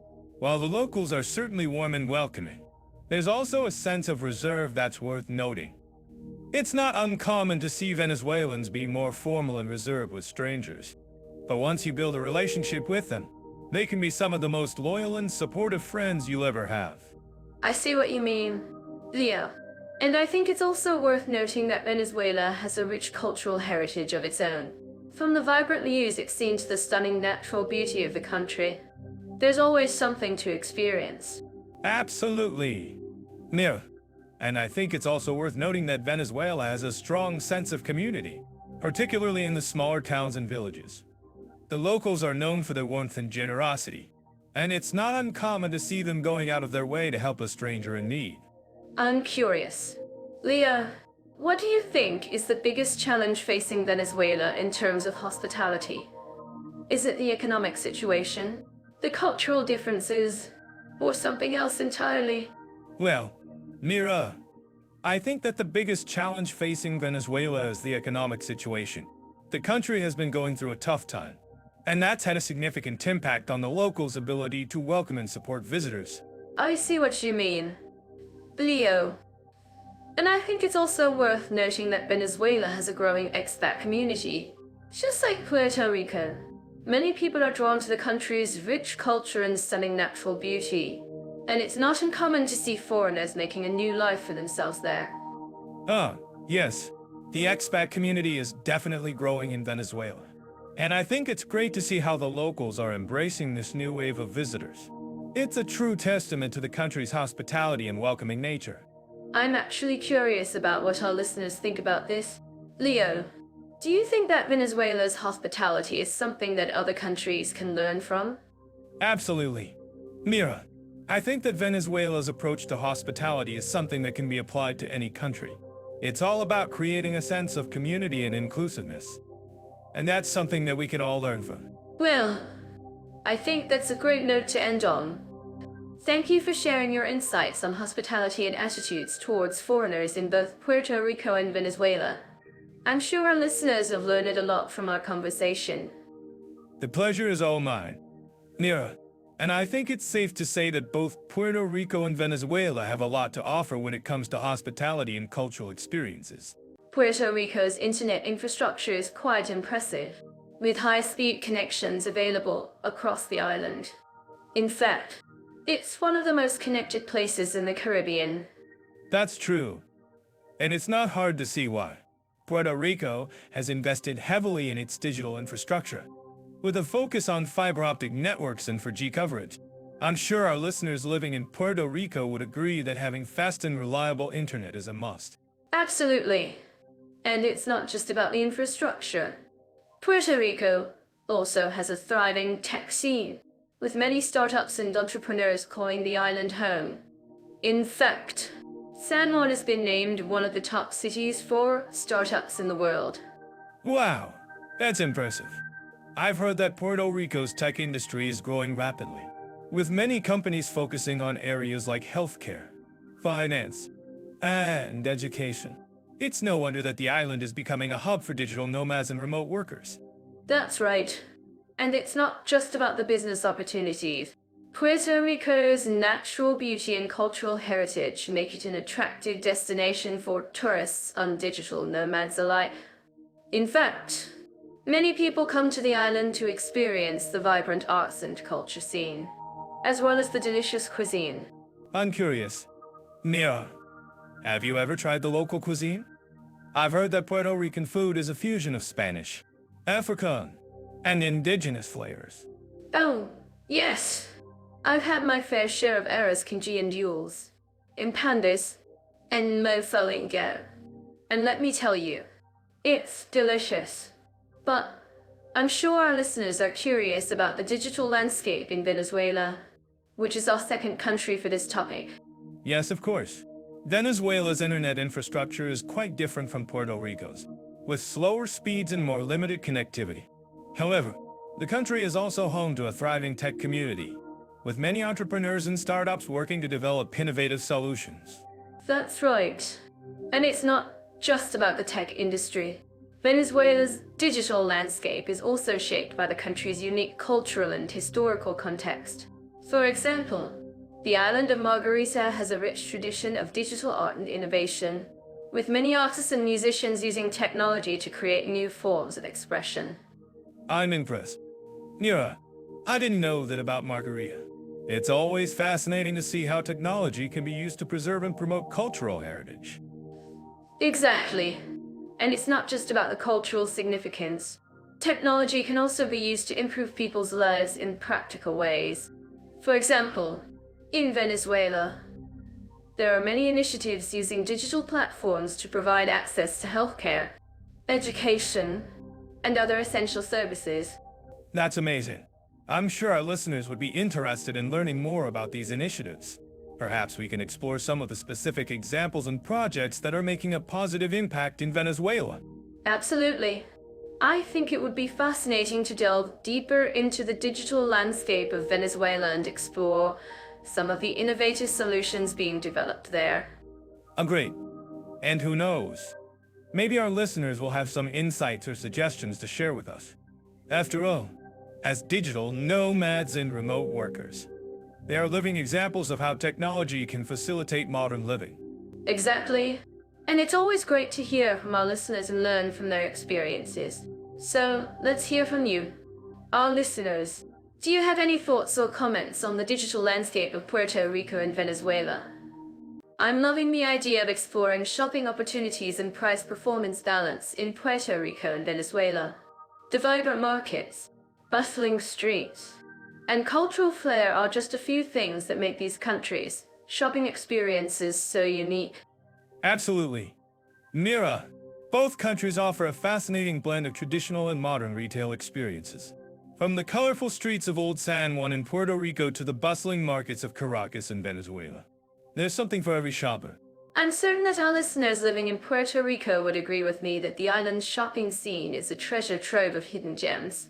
From the local artisans selling handmade crafts to the trendy boutiques in Condado, there's a world of shopping waiting to be discovered. That's so true. Mira, and in Venezuela, the shopping experience is all about embracing the local culture. The markets in Caracas are a feast for the senses, with vibrant colors, lively music, and delicious food. I'm actually curious about what our listeners think about the idea of shopping in Venezuela. Do you think the current economic situation affects the shopping experience? Well, Mira, it's no secret that Venezuela's economic situation has had a significant impact on the retail scene.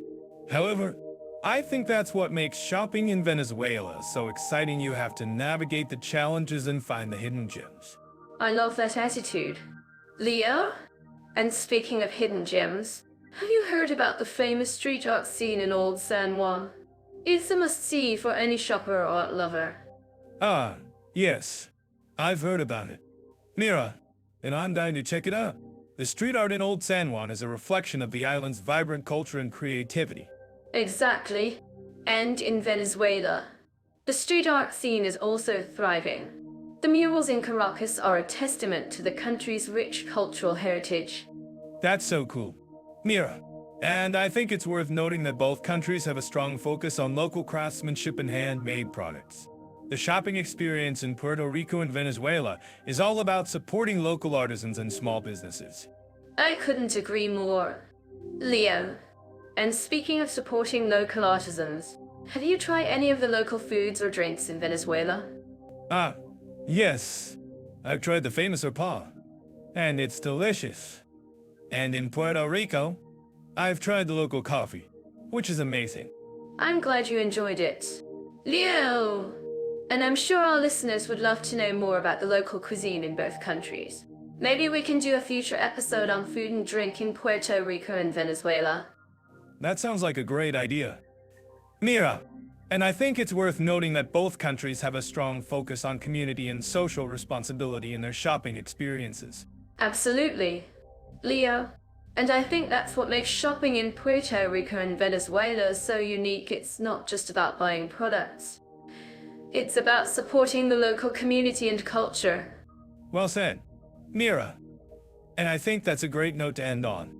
Thanks for joining me on this shopping adventure in Puerto Rico and Venezuela. Thanks for having me, Leo. And to our listeners, we hope you enjoyed this episode and learned a little bit more about the shopping experiences in these two amazing countries. And don't forget to check out our social media channels for more behind-the-scenes peeks into our shopping adventures. And if you have any suggestions for future episodes or topics, please let us know in the comments. We love hearing from our listeners. And finally, if you're planning a trip to Puerto Rico or Venezuela, make sure to check out our shopping guide for some insider tips and recommendations. And don't forget to follow us on social media for more updates and behind-the-scenes content. And that's a wrap for today's episode. Thanks for tuning in, and we'll see you in the next one.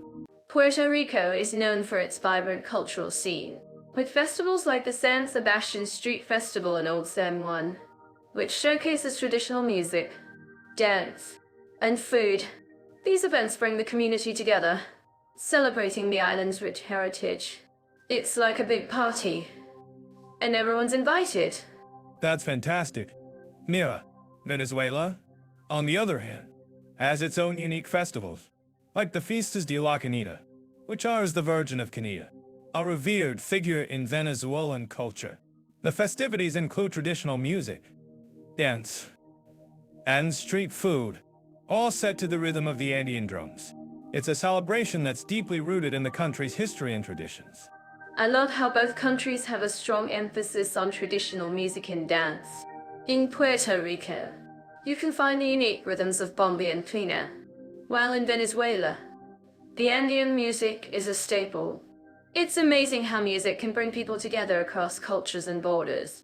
And, of course, the food is always a highlight. Who can resist a good plate of arroz con guandoules or paws? Absolutely. Mira, and speaking of food, Venezuela's paws are a favorite of mine. But what I find fascinating is the way both countries have incorporated global influences into their cultural events. In Puerto Rico, you can find a mix of Spanish, African, and indigenous influences, while in Venezuela, there's a strong presence of Latin American and European influences. It's like a delicious melting pot of cultures. That's a great way to put it, Leo. And I think that's what makes cultural events so fascinating. They're a reflection of the country's history, traditions, and values. In Puerto Rico, the festivals often take place at historic sites like Old San Juan or the Yunque National Forest, which adds to the ambience and sense of connection to the land. And in Venezuela, the festivals often take place in the streets, which creates a sense of community and togetherness. I'm actually curious about what our listeners think about this. Do you think the fact that both countries have a strong emphasis on traditional music and dance is a result of their shared Latin American heritage? Or is it something more unique to each country? Let us know in the comments. And speaking of comments, I'm sure our listeners living in Puerto Rico or Venezuela would have some great insights to share. But back to the topic at hand, I think it's worth mentioning that both countries have a rich cultural calendar, with many festivals and events taking place throughout the year. For more, check out Jet Off. They have a great resource on cultural trends and events around the world. Mira, you're always plugging Jet Off, but I have to agree it's a great resource. And I think that's what makes cultural events so exciting. They're a chance to experience the unique traditions and customs of each country. In Venezuela, for example, the Fiestas de la Canida is a major celebration that takes place in the city of Maracaibo. It's a time of great joy and music, with people coming together to honor the Virgin of Canida. That sounds amazing, Leo. And I think it's worth noting that both countries have a strong sense of community and togetherness during these festivals. It's like a big family reunion, where everyone comes together to celebrate and have fun. And, of course, the music and dance are always a highlight. Who can resist a good salsa or merengue dance? Absolutely. Mira. And I think that's what makes cultural events so special. They're a chance to experience the unique energy and spirit of each country. In Puerto Rico, for example, the San Sebastian Street Festival is a major event that takes place in Old San Juan. It's a time of great music, dance, and food, with people coming together to celebrate the island's rich heritage. I love how both countries have a strong emphasis on traditional music and dance. And I think it's worth mentioning that both countries have a rich cultural calendar, with many festivals and events taking place throughout the year. For more, check out Jet Off. They have a great resource on cultural trends and events around the world. Oh, Mira, you're always plugging Jet Off, but I have to agree it's a great resource. And I think that's what makes cultural events so exciting. They're a chance to experience the unique traditions and customs of each country. In Venezuela, for example, the Fiestas de la Canida is a major celebration that takes place in the city of Maracaibo. It's a time of great joy and music, with people coming together to honor the Virgin of Canida. That sounds amazing, Leo. And I think it's worth noting that both countries have a strong sense of community and togetherness during these festivals. It's like a big family reunion, where everyone comes together to celebrate and have fun. And, of course, the music and dance are always a highlight. Who can resist a good salsa or merengue dance? Absolutely. Mira. And I think that's what makes cultural events so special. They're a chance to experience the unique energy and spirit of each country. In Puerto Rico, for example, the San Sebastian Street Festival is a major event that takes place in Old San Juan. It's a time of great music, dance, and food, with people coming together to celebrate the island's rich heritage. I love how both countries have a strong emphasis on traditional music and dance. And I think it's worth mentioning that both countries have a rich cultural calendar, with many festivals and events taking place throughout the year. For more, check out Jet Off. They have a great resource on cultural trends and events around the world. Ah, Mira, you're always plugging Jet Off, but I have to agree it's a great resource. And I think that's what makes cultural events so exciting. They're a chance to experience the unique traditions and customs of each country. In Venezuela, for example, the Fiestas de la Canida is a major celebration that takes place in the city of Maracaibo. It's a time of great joy and music, with people coming together to honor the Virgin of Canida. That sounds amazing. Leo, and I think it's worth noting that both countries have a strong sense of community and togetherness during these festivals. It's like a big family reunion, where everyone comes together to celebrate and have fun. And, of course, the music and dance are always a highlight. Who can resist a good salsa or merengue dance? Absolutely. Yeah, and I think that's what makes cultural events so special. They're a chance to experience the unique energy and spirit of each country. In Puerto Rico, for example, I'm fascinated by the idea of learning a new language. And both Puerto Rico and Venezuela offer unique opportunities for language learners, from language schools to cultural immersion. I'd love to dive into the specifics of each country's approach. Absolutely. Mira, in Puerto Rico, language schools are plentiful, and many offer courses tailored for foreigners. The University of Puerto Rico, for example, has a renowned language program that attracts students from all over the world. That's great to hear. Leo, in Venezuela, I've heard that the language schools are more focused on practical applications, preparing students for real-life situations. What do you think about that approach? Well, Mira, I think it's brilliant. Venezuelans are known for their warm hospitality, and learning the language is a great way to connect with the culture. Plus, who better to learn from than the locals themselves? I completely agree. And speaking of locals, I've heard that Puerto Rico has a strong focus on language preservation, with many programs aimed at promoting the island's indigenous languages, such as Taino. Ah, yes. The Taino language is an important part of Puerto Rican heritage, and it's wonderful to see efforts being made to preserve it. In Venezuela, on the other hand, the emphasis is more on learning Spanish, the official language. That makes sense, given Venezuela's history and cultural ties to Spain. But what about cultural immersion? Leo, how can language learners in both countries immerse themselves in the local culture? Ah, now that's a great question. Mira, in Puerto Rico, language learners can participate in homestays, where they live with local families and practice their language skills in a real-world setting. It's a fantastic way to learn about the culture and make friends along the way. Wow, that sounds like an incredible experience. In Venezuela, I've heard that language learners can participate in cultural exchange programs, where they stay with local families and engage in activities like cooking, dancing, and music. That sounds like a dream come true. Mira, and I'm sure our listeners would agree that immersing oneself in the local culture is a great way to learn a language. Absolutely. Leo, and what about linguistic challenges? How can language learners in both countries overcome common obstacles like pronunciation and grammar? Ah, good question. Mira, in Puerto Rico, language learners can take advantage of language exchange programs. where they practice their language skills with native speakers and get feedback on their pronunciation and grammar. That's a great idea. In Venezuela, I've heard that language learners can use online resources like language learning apps and websites to practice their language skills and get feedback from native speakers. Yes. Technology can be a great tool for language learners, but I think there's no substitute for face-to-face interaction. Mira, what do you think? Well, Leo, I think you're right.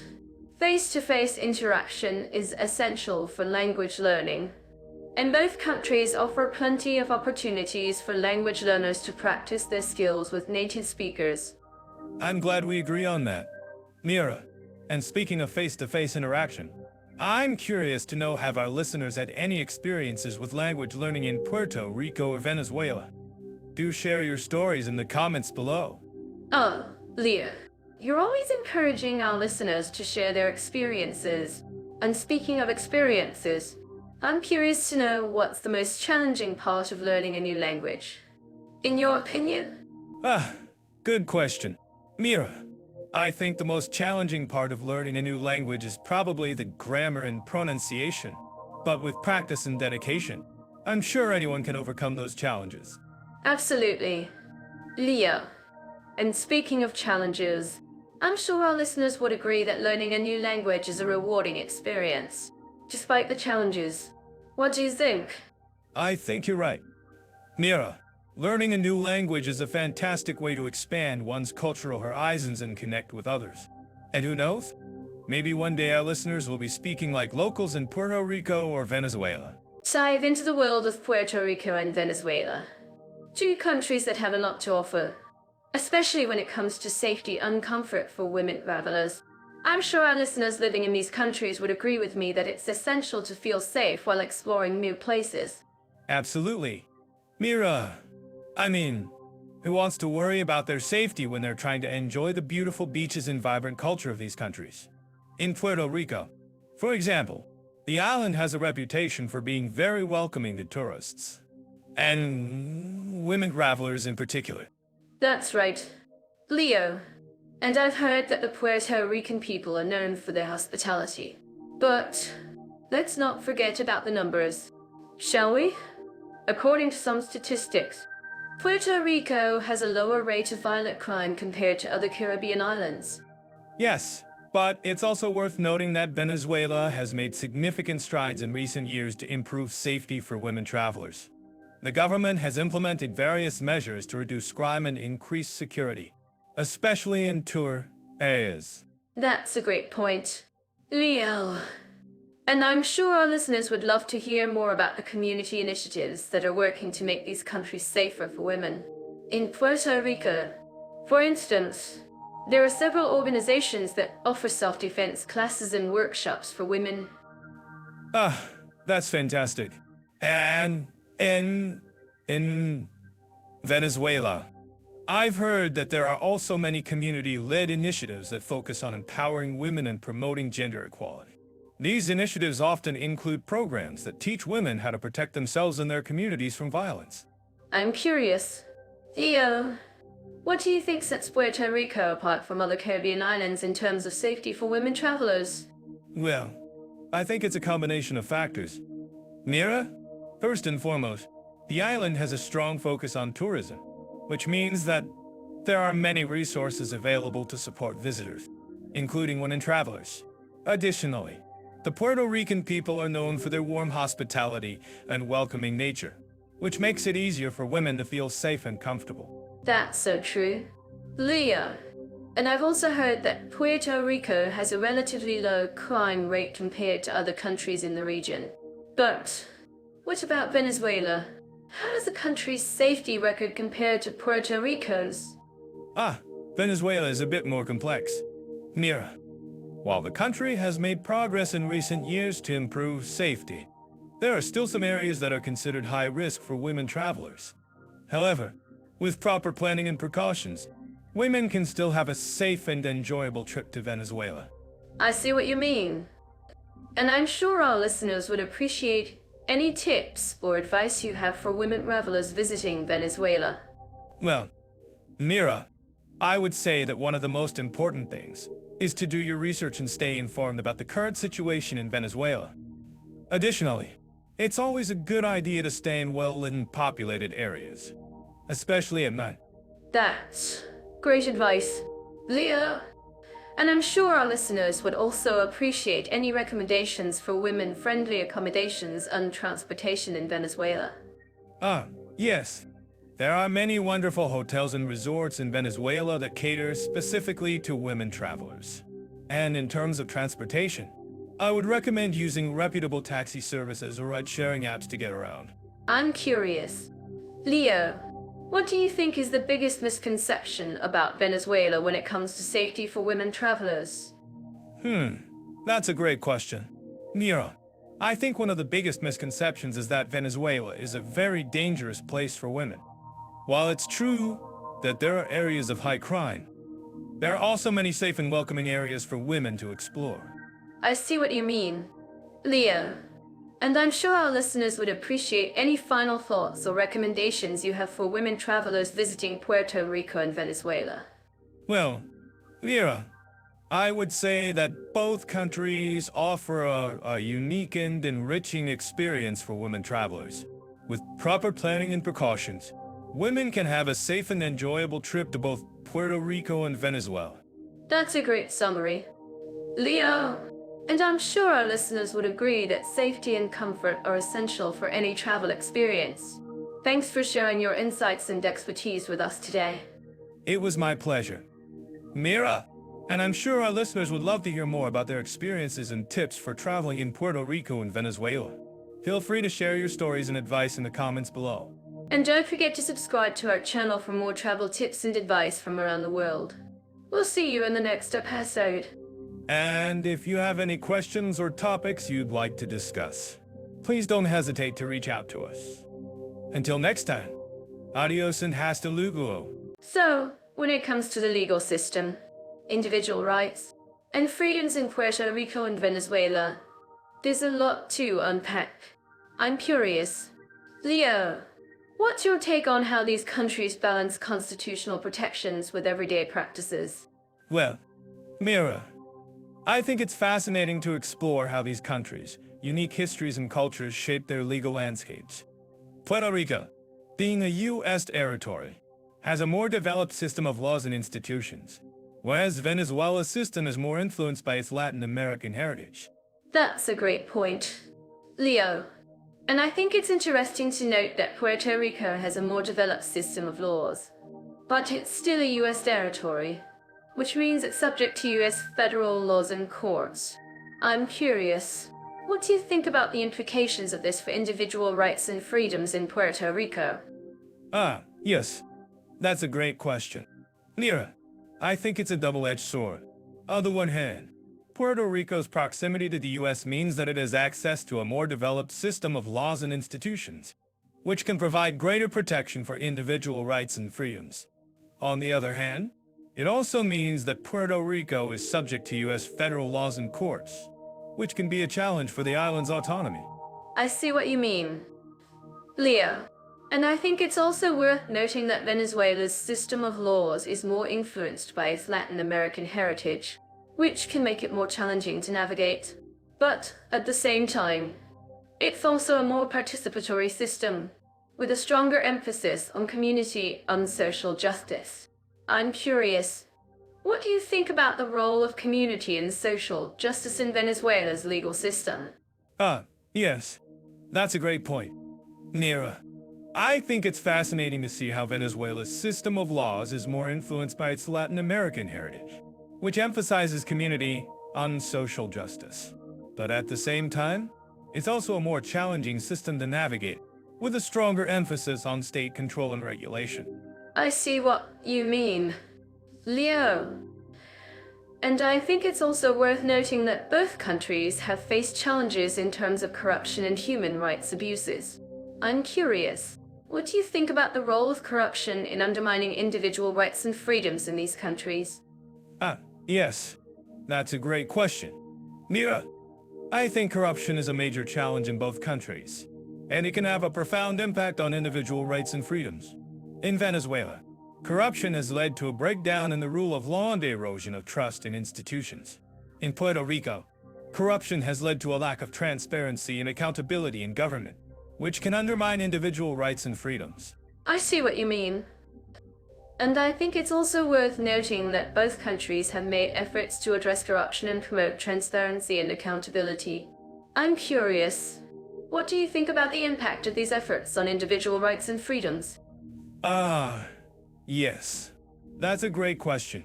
Nira, I think these efforts are a step in the right direction, but they need to be more comprehensive and sustained to have a lasting impact. In Venezuela, for example, the government has implemented measures to promote transparency and accountability, but they need to be more effective in addressing corruption and human rights abuses. I see what you mean. And I think it's also worth noting that both countries have a rich cultural heritage and a strong sense of community. I'm curious, how do you think this cultural heritage and sense of community impact individual rights and freedoms in these countries? Yes. That's a great point. Nira, I think the cultural heritage and sense of community in both countries are incredibly rich and diverse, and they play a major role in shaping individual rights and freedoms. In Venezuela, for example, the community is very strong, and there is a strong emphasis on social justice and equality. In Puerto Rico, the community is also very strong, but there is a more individualistic culture, which can make it more challenging to navigate. I see what you mean, Leah. And I think it's also worth noting that both countries have a complex history of colonialism and imperialism. I'm curious, how do you think this history has impacted individual rights and freedoms in these countries? Yes, that's a great question, Mira. I think the history of colonialism and imperialism has had a profound impact on individual rights and freedoms in both countries. In Venezuela, for example, the legacy of colonialism has led to a lack of trust in institutions and a sense of vulnerability. In Puerto Rico, the legacy of colonialism has led to a sense of identity crisis and a struggle for self-determination. I see what you mean, Leo. And I think it's also worth noting that both countries have a strong sense of resilience and adaptability. I'm curious, how do you think this resilience and adaptability have impacted individual rights and freedoms in these countries? Yes. That's a great point. Mira, I think the resilience and adaptability of both countries have played a major role in shaping individual rights and freedoms. In Venezuela, for example, the community has shown incredible resilience in the face of adversity, and there is a strong sense of solidarity and mutual support. In Puerto Rico, the community has also shown incredible resilience, and there is a strong sense of determination and self-reliance. I see what you mean, Leo. And I think it's also worth noting that both countries have a lot to learn from each other. I'm curious, what do you think we can learn from these countries' experiences with individual rights and freedoms? Yes. That's a great question. Mira, I think we can learn a lot from the experiences of both countries. In Venezuela, for example, we can learn about the importance of community and social justice in shaping individual rights and freedoms. In Puerto Rico, we can learn about the importance of individualism and self-determination in shaping individual rights and freedoms. I see what you mean, Leo. And I think it's also worth noting that our listeners may have their own experiences and perspectives on individual rights and freedoms in these countries. I'm curious, what do you think our listeners might be about this topic? Yes. That's a great point. Mira, I think our listeners may have a lot to say about this topic. Perhaps they can share their own experiences and perspectives in the comments below.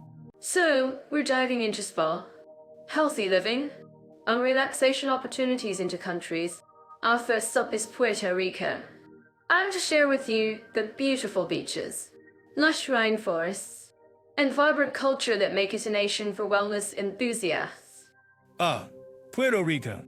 I've been there, and let me tell you, it's like a tropical paradise. The Yunque National Forest is stunning, and the bioluminescent Basin Fayardo is like nothing you've ever seen before. But what about Venezuela? Don't they have some amazing spas and wellness centers too?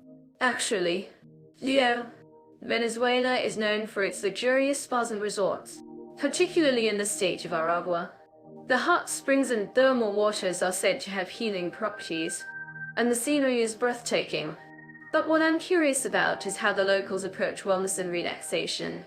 Oh, that's a great point.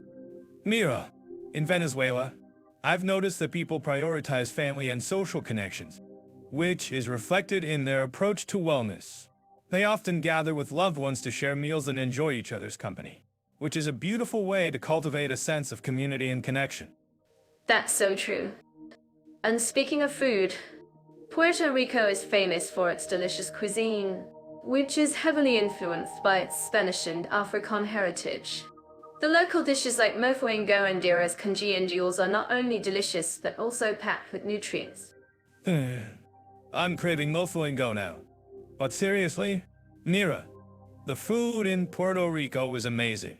And I think it's worth noting that the island has a strong focus on sustainable tourism, which is great for the environment and the local community. Absolutely. Leo.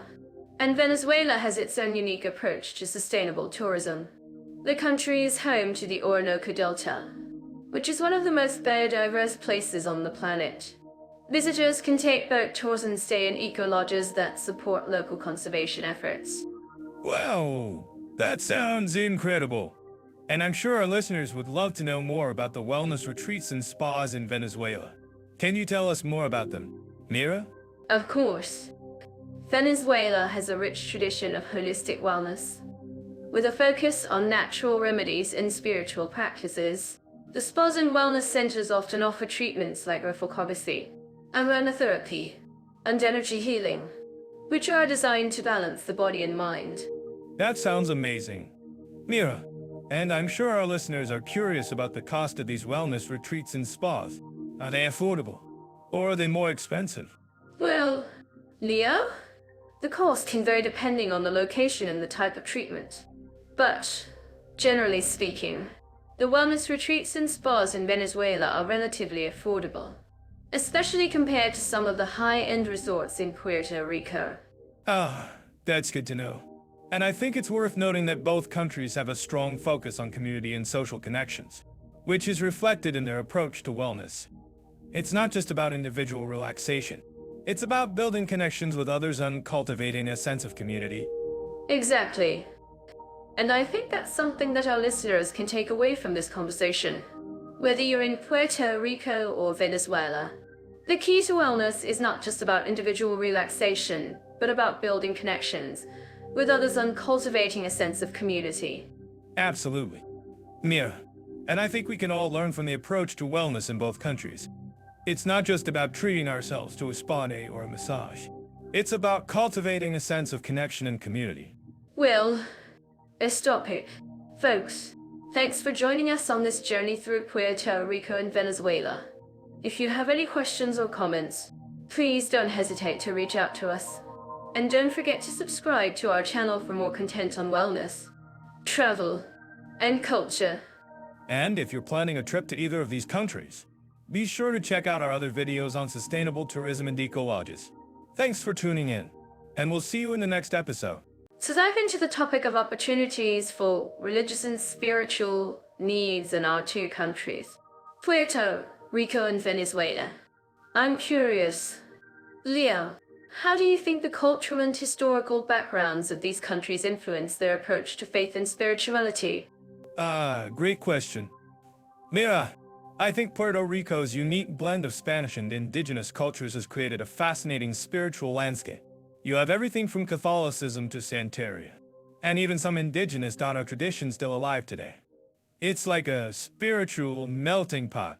I love that phrase, Leo. And I think it's fascinating to see how these different traditions intersect and overlap.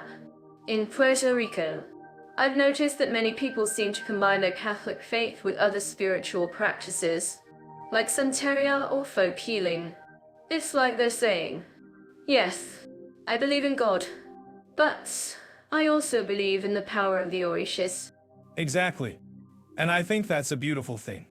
It shows that people are open to exploring different aspects of spirituality and finding what works for them. But in Venezuela, I've noticed that the government has been more, let's say, involved in the spiritual lives of its citizens. Oh, Really? How so? Well, for example, the government has been promoting a certain brand of socialism that emphasizes the importance of community and collective spirituality. It's like they're trying to create a sense of national identity through spirituality. But I'm not sure if that's always a good thing. I mean, shouldn't people be free to explore their own spirituality without the government telling them what to believe? That's a great point. And I think it's interesting to see how the government's role in spirituality can impact people's lives.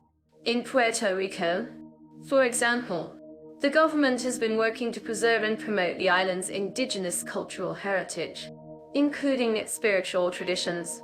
It's like they're saying, hey, we value our indigenous roots and we want to share that with the world. Ah, I see what you mean. And I think that's a great approach. By promoting indigenous spirituality, the government is also promoting a sense of national pride and identity. But in Venezuela, I'm not sure if the government's approach is quite so enlightened. Oh, come on. Leo, don't be too hard on Venezuela. I'm sure they have their own unique approach to spirituality that's worth exploring. And speaking of which, I'm curious to know more about the spiritual traditions of Venezuela. Can you tell me a bit more about that? Well, Venezuela has a rich cultural heritage that's influenced by indigenous, African, and European traditions. You have everything from voto to Kindu and Bila, and even some traditional folk healing practices. And I think it's fascinating to see how these different traditions have evolved over time. That's so cool. And I think it's great that you're highlighting the importance of cultural heritage in shaping spiritual practices. I mean, who we are and where we come from can have a huge impact on our spiritual lives. And speaking of which, I'm curious to know more about the role of faith and spirituality in Puerto Rican culture. Can you tell me a bit more about that? Ah, sure thing. Mira, in Puerto Rico, faith and spirituality are deeply ingrained in the culture. You have everything from Catholicism to Santeria, and even some indigenous Taino traditions still alive today. And I think it's fascinating to see how these different traditions intersect and overlap. I love how you're highlighting the diversity of spiritual practices in Puerto Rico. And I think it's great that you're emphasizing the importance of community and collective spirituality. I mean, faith and spirituality are often about connection and belonging, right? Exactly. And I think that's we can conquer that. And I think that's something that's really valuable in both Puerto Rico and Venezuela. But I'm also curious to know more about the role of technology in shaping spiritual practices. I mean, with social media and the internet, it's easier than ever to connect with others and explore different spiritual traditions. What do you think about that, Mira? Great question. Leo, I think technology can be a great tool for connecting with others and exploring different spiritual traditions. But I'm also a bit concerned about the impact of technology on our spiritual lives. I mean, are we losing something essential to our humanity in the process of going online? Great point. Mira, I think you're highlighting the importance of balance in our spiritual lives. We need to be mindful of how we're using technology and make sure it's not replacing our human connections. Exactly. And I think that's something that's really important for our listeners to consider. I mean, if you're a spiritual seeker, how do you balance your online explorations with your offline connections and community? Let us know in the comments. Great question. Mira, I think our listeners will have some great insights to share. And speaking of which, I'm curious to know more about the role of community in shaping spiritual practices. I mean, don't you think that community and connection are essential to our spiritual lives? Absolutely. Leo? I think community and connection are at the heart of spirituality. And I think it's great that you're highlighting the importance of building strong relationships with others. After all, as the saying goes, no man is an island. Oh, great reference. Mira, I think you're highlighting the importance of connection and belonging in our spiritual lives. And speaking of which, I'm curious to know more about the role of faith and spirituality in shaping our personal values and ethics. I mean, don't you think that our spiritual practices can influence how we live our lives and treat others? Ah, absolutely. Leo, I think our spiritual practices can have a huge impact on our personal values and ethics. And I think it's great that you're highlighting the importance of living out our values in our daily lives. After all, as the saying goes, do unto others as you would have them do unto you. Ah, great reference. Mira, I think you're highlighting the importance of treating others with kindness and respect. And speaking of which, I'm curious to know more about the role of forgiveness in spiritual practices. I mean, don't you think that forgiveness is essential to our spiritual growth and healing? Ah, absolutely. Leo. I think forgiveness is essential to our spiritual growth and healing. And I think it's great that you're highlighting the importance of letting go of negative emotions and embracing love and compassion. After all, as the saying goes, forgiveness is the key to unlocking the door to love and compassion. Ah, great reference. Mira, I think you're highlighting the importance of forgiveness and compassion in our spiritual lives. And speaking of which, I'm curious. I'm sure our listeners are familiar with the concept of La Isla del Encanto, which translates to the Island of Enchantment. Puerto Rico, with its vibrant culture and stunning natural beauty, is a true gem in the Caribbean. But how does the island fare when it comes to social equality, respect for minorities, and diversity? Ah, a great question. Mira, Puerto Rico has made significant strides in promoting diversity and inclusion, particularly in recent years. The island has a rich cultural heritage, with influences from indigenous, Spanish, African, and American traditions. This melting pot of cultures has created a unique and welcoming atmosphere for people from all backgrounds. That's fascinating. Leo! I'm curious to know more about the island's efforts to promote social equality. From what I've gathered, Puerto Rico has implemented policies to address the disparities in healthcare, education, and economic opportunities. Exactly. The island has made a concerted effort to address these issues. But there's still much work to be done. For example, Puerto Rico has implemented programs to increase access to healthcare for marginalized communities, including LGBTQ individuals and people with disabilities. Wow, that's impressive. I'm sure our listeners would love to know more about the island's cultural celebrations and festivals. What are some of the most notable ones? Ah, the island is alive with music and dance. The Puerto Rican Day Parade is a major celebration, attracting thousands of people to the streets of New York City. But back on the island, you'll find festivals like the San Sebastian Street Festival, which showcases the island's rich musical heritage. I'm certain that our listeners living in Puerto Rico would agree with me that the island's commitment to social equality and diversity is truly commendable. But what about Venezuela? Our second country for this topic? Ah, yes. Venezuela, a country with a rich cultural heritage and a complex history. While the country has made strides in promoting diversity and inclusion, there are still significant challenges to address. I'm intrigued to hear more about Venezuela's efforts to promote social equality. From what I've gathered, the country has implemented policies to address the disparities in education and economic opportunities. Yes, that's correct. Venezuela has implemented programs to increase access to education and economic opportunities for marginalized communities, including indigenous peoples and Afro-Venezuelans. I'm actually curious about what our listeners think about the role of social media in promoting social equality and diversity in both Puerto Rico and Venezuela. Do you think social media has been a powerful tool for raising awareness and promoting inclusivity? Ah, that's a great question. Mira, social media has indeed been a powerful tool for promoting social equality and diversity in both countries.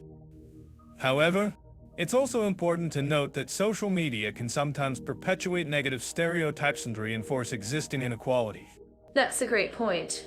Leo, I'm sure our listeners would love to know more about the grassroots efforts in both countries to promote social equality and diversity. What are some examples of organizations and initiatives that are making a positive impact? Ah, there are many wonderful organizations and initiatives in both countries that are working to promote social equality and diversity. For example, in Puerto Rico, There's the organization Hermanos en la Lucha, which works to promote LGBTQ rights and social justice. Wow, that's amazing. I'm sure our listeners would love to know more about the island's efforts to promote cultural diversity and inclusion. What are some of the most notable initiatives? The island is full of initiatives that promote cultural diversity and inclusion.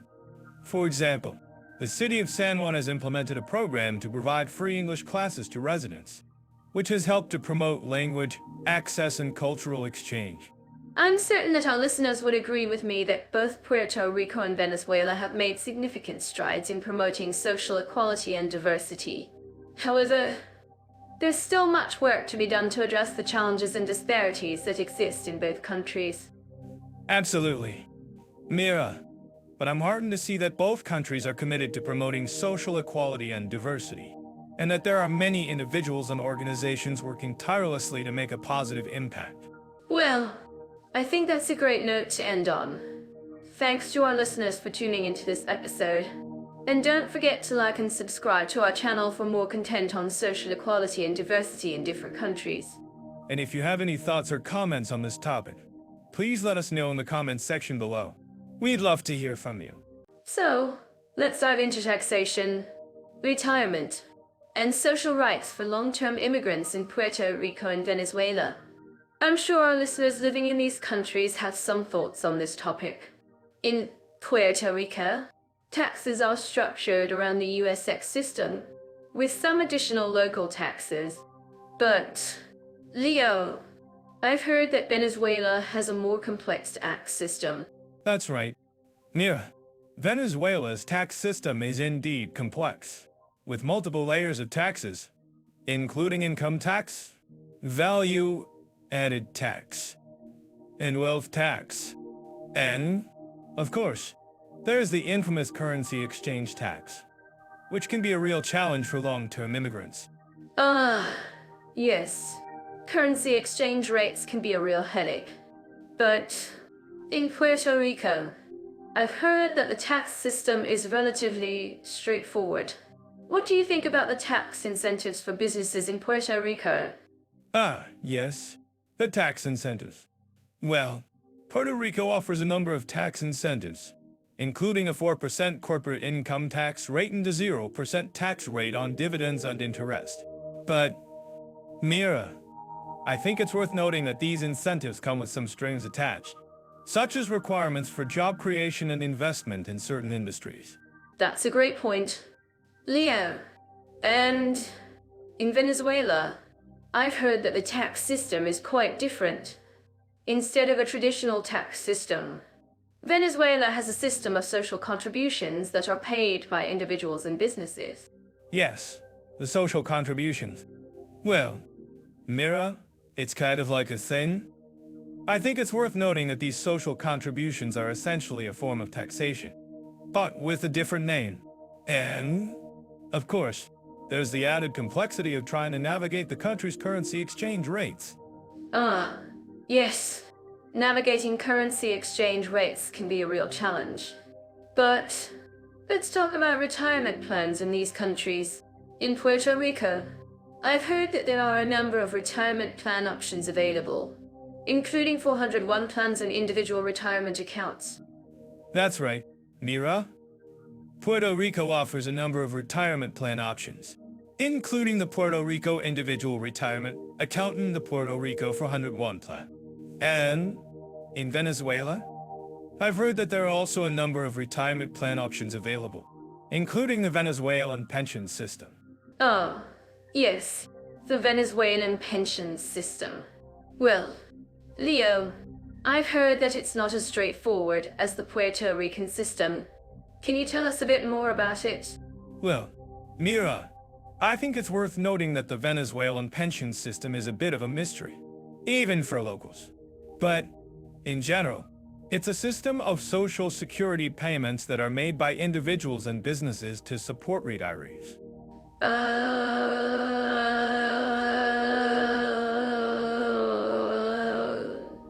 Yes.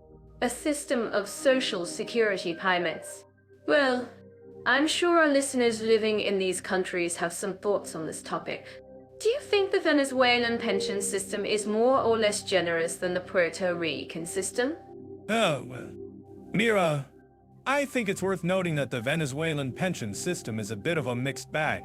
On the one hand, it provides some basic support for retirees. On the other hand, it can be quite bureaucratic and difficult to navigate. Yes. Bureaucracy.